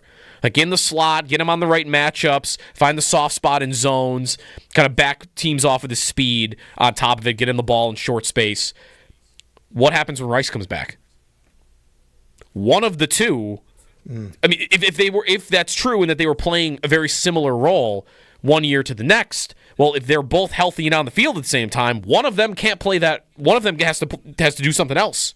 Maybe line up out wide more often and be more of a man beater and a field stretcher, which is what we thought Worthy was going to be. But I don't know how that's going to look when all those guys get back on the field for them. So, we got to go to Extendo Sports.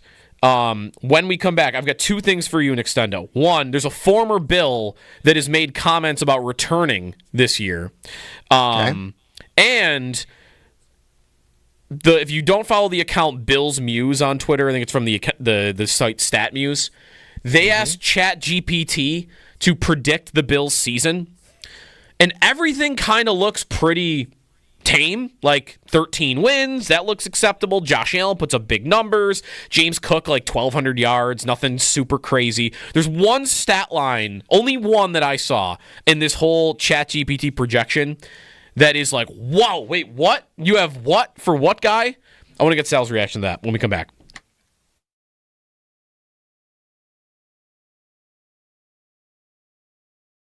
What's the bigger story right now in the playoffs? Or even the more interesting one? The Leafs getting through if they can, or the Knicks doing it? Because aren't they kind of similar in the manner of they are big, famous brands with massive, diehard fan bases that maybe are even, heartbroken a lot. Their teams are never as good as they probably should be. You know what it is? Are they the 2 teams that for years have been the easiest to make fun of? Because you're the big, giant market, and you're supposed to be good at this thing, and for years you haven't been, and now maybe you are. But again, the Leafs, maybe it doesn't matter. They fall anyway. I don't know. I think the Knicks and the Leafs, there's a lot of similarities. But one seems more likely just because they're up 3-2 to go through at the moment.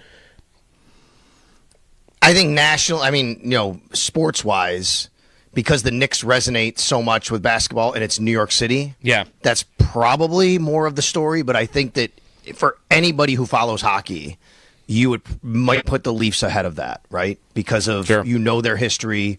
What kind of team they've built. Look, the thing about the Knicks is they weren't even expected to win this series going into it. Oh, not at all. They were expected to get run out of the... they were huge underdogs, I think, going into this series against the Celtics.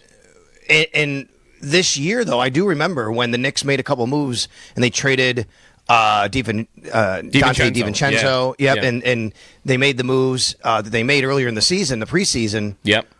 They were considered to have maybe the best starting 5 in the league by some people.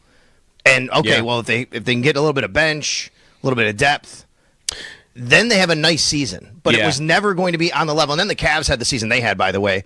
Then it was never going to be on the level as the Celtics people felt. Then they get here and they beat the Celtics the way they did. I think that makes it to me it's a great story, but it's not a disappointing season. Even if they lose, it would be terrible if they lost now after being up and having Jason Tatum. I get that. Yeah. But going into where they've gone and going into the playoffs, it still would be Leafs were expected to do more. Yeah, that's definitely true.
I'm extremely thankful for, all the moments throughout my career. Extremely thankful for, the Bills organization, Philadelphia organization, Cleveland, Miami.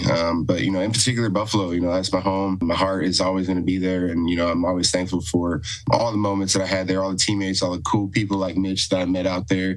I'm just playing it by ear right now, but would I love to play? Absolutely. Jordan Poyer on Good Morning Football says, of course, I'd love to retire as a member of the Buffalo Bills. So, what do we think, Sal? Any interest? As a one-day contract, probably, yeah, sure. A ceremonial one-day contract, if that's what he means. If he wants to be on the roster, I think that's a tough ask. I think I would agree. I mean, it did not go well in Miami last year. I mean, unless he does what kind of Micah Hyde did, come back, be on the practice squad, help out, just be there. Kind of, I think there's room for something like that. The fifth safety on the practice squad, maybe if he gets there earlier than Hyde did, he could be more depth. Like, wasn't that Kareem Jackson last year? Like, he would get in. He got into a couple games, but nothing crazy. Yeah. Because I think they're good at safety, right? Like, don't we think they have their four safeties? I think they're set. They're set. And there's some debate on how good they'll be, but I think they're set right now. Yes. That's what I meant. Yeah.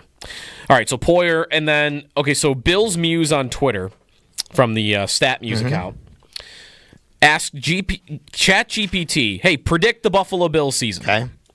And a lot of good stuff in here, and most of it's like totally within the realm of possibility. 13-4. That's the 1 seed. Has the Bills beating Baltimore in the divisional round, beating the Chiefs in the AFC Championship game 31-27, losing to the Eagles in the Super Bowl 30-27. Okay, so that's some of the team results. And then it gets the individual stats. And all right, Josh Allen, 38 passing touchdowns, 6 rushing touchdowns, 11 interceptions. That seems realistic. James Cook, 1,200 yards and 10 rushing touchdowns. It's a little high, but not out of the realm of possibility. Okay. You're going through it. Dalton Kincaid, 790 yards. Elijah Moore, 400 yards. All right. Keon Coleman. You get to Keon Coleman's stat line in this ChatGPT. And again, everything else is pretty fair and right around close to what you'd expect. And then you get to Keon Coleman. 90 catches, 1,395 yards, and 17 receiving touchdowns. Whoa, that is all pro Keon right there. Wow. That is all pro level production. That is first team all pro right there. I mean, it would be unbelievable. Whoa, it'd be amazing. It would be incredible. Would we never have to hear again about the Bills trading with the Chiefs during that draft again, if that were the case? Oh, I don't think you wouldn't hear about that. You wouldn't hear. I think the wide receiver train would come to a smashing halt. Right. Upon Coleman doing that. I think he'd also be on a rookie contract. There's really not much disagreement, I feel like, around the Bills. We've had this little wide receiver, dust up. Keon Coleman, you really can be the bridge that mends all the fences, right? That's not the phrase. But Keon Coleman doing that, everybody would be happy. Everybody would be happy. There'd be no reason not to be happy. I also don't think he's capable of that. That'd be insane. What's the most unreal? All right, listen, we got to go. I know that. I know we got to go. I want to say real quick, I know I said earlier my brother's birthday's tomorrow. Today is Thurman Thomas's birthday. Happy birthday to Thurman. Happy birthday, obviously, Thurman. Buffalo Bills Hall of Famer, Wall of Famer, NFL Pro Football Hall of Famer. And I just want to say Thurman, him and his wife, Patty, they are such amazing people for Western New York. They do so much for Western New York. They really are.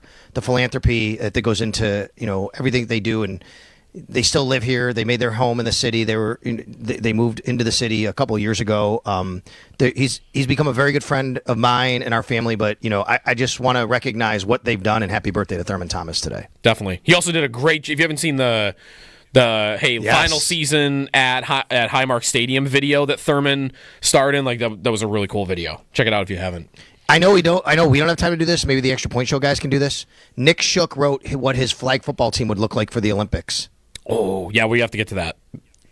We'll have to get to it. You want to guess how many Bills out of 12? 1. Josh? 0. Lamar's the quarterback, which I understand. Yeah, okay, that makes sense. Yeah, for flag football, I get that. Yeah. Josh can't run through people in flag football. I don't think. But check it out if you want. It's up right. at NFL.com and on Nick Shook's Twitter. I thought it was interesting. All right, I am off tomorrow, so I'll talk to you in a couple of weeks. But stay tuned. The Extra Point Show is on the way next. What is tomorrow? Tomorrow's Saturday. Tomorrow's Saturday. What did you think? We're it all was? off tomorrow. Did you think it was Thursday? What day is today? Today's the 16th. Friday the 16th. You said you're off tomorrow. Tomorrow's Saturday. Aren't we all off tomorrow? I thought I said next week. Either way, no, you said tomorrow. Okay, I misspoke. Okay, that's why I was making a mistake. Yes, I'm also off tomorrow though too. You're starting early, pal. It's all good. Have a great time off. All right, Extra Point Show's on the way next.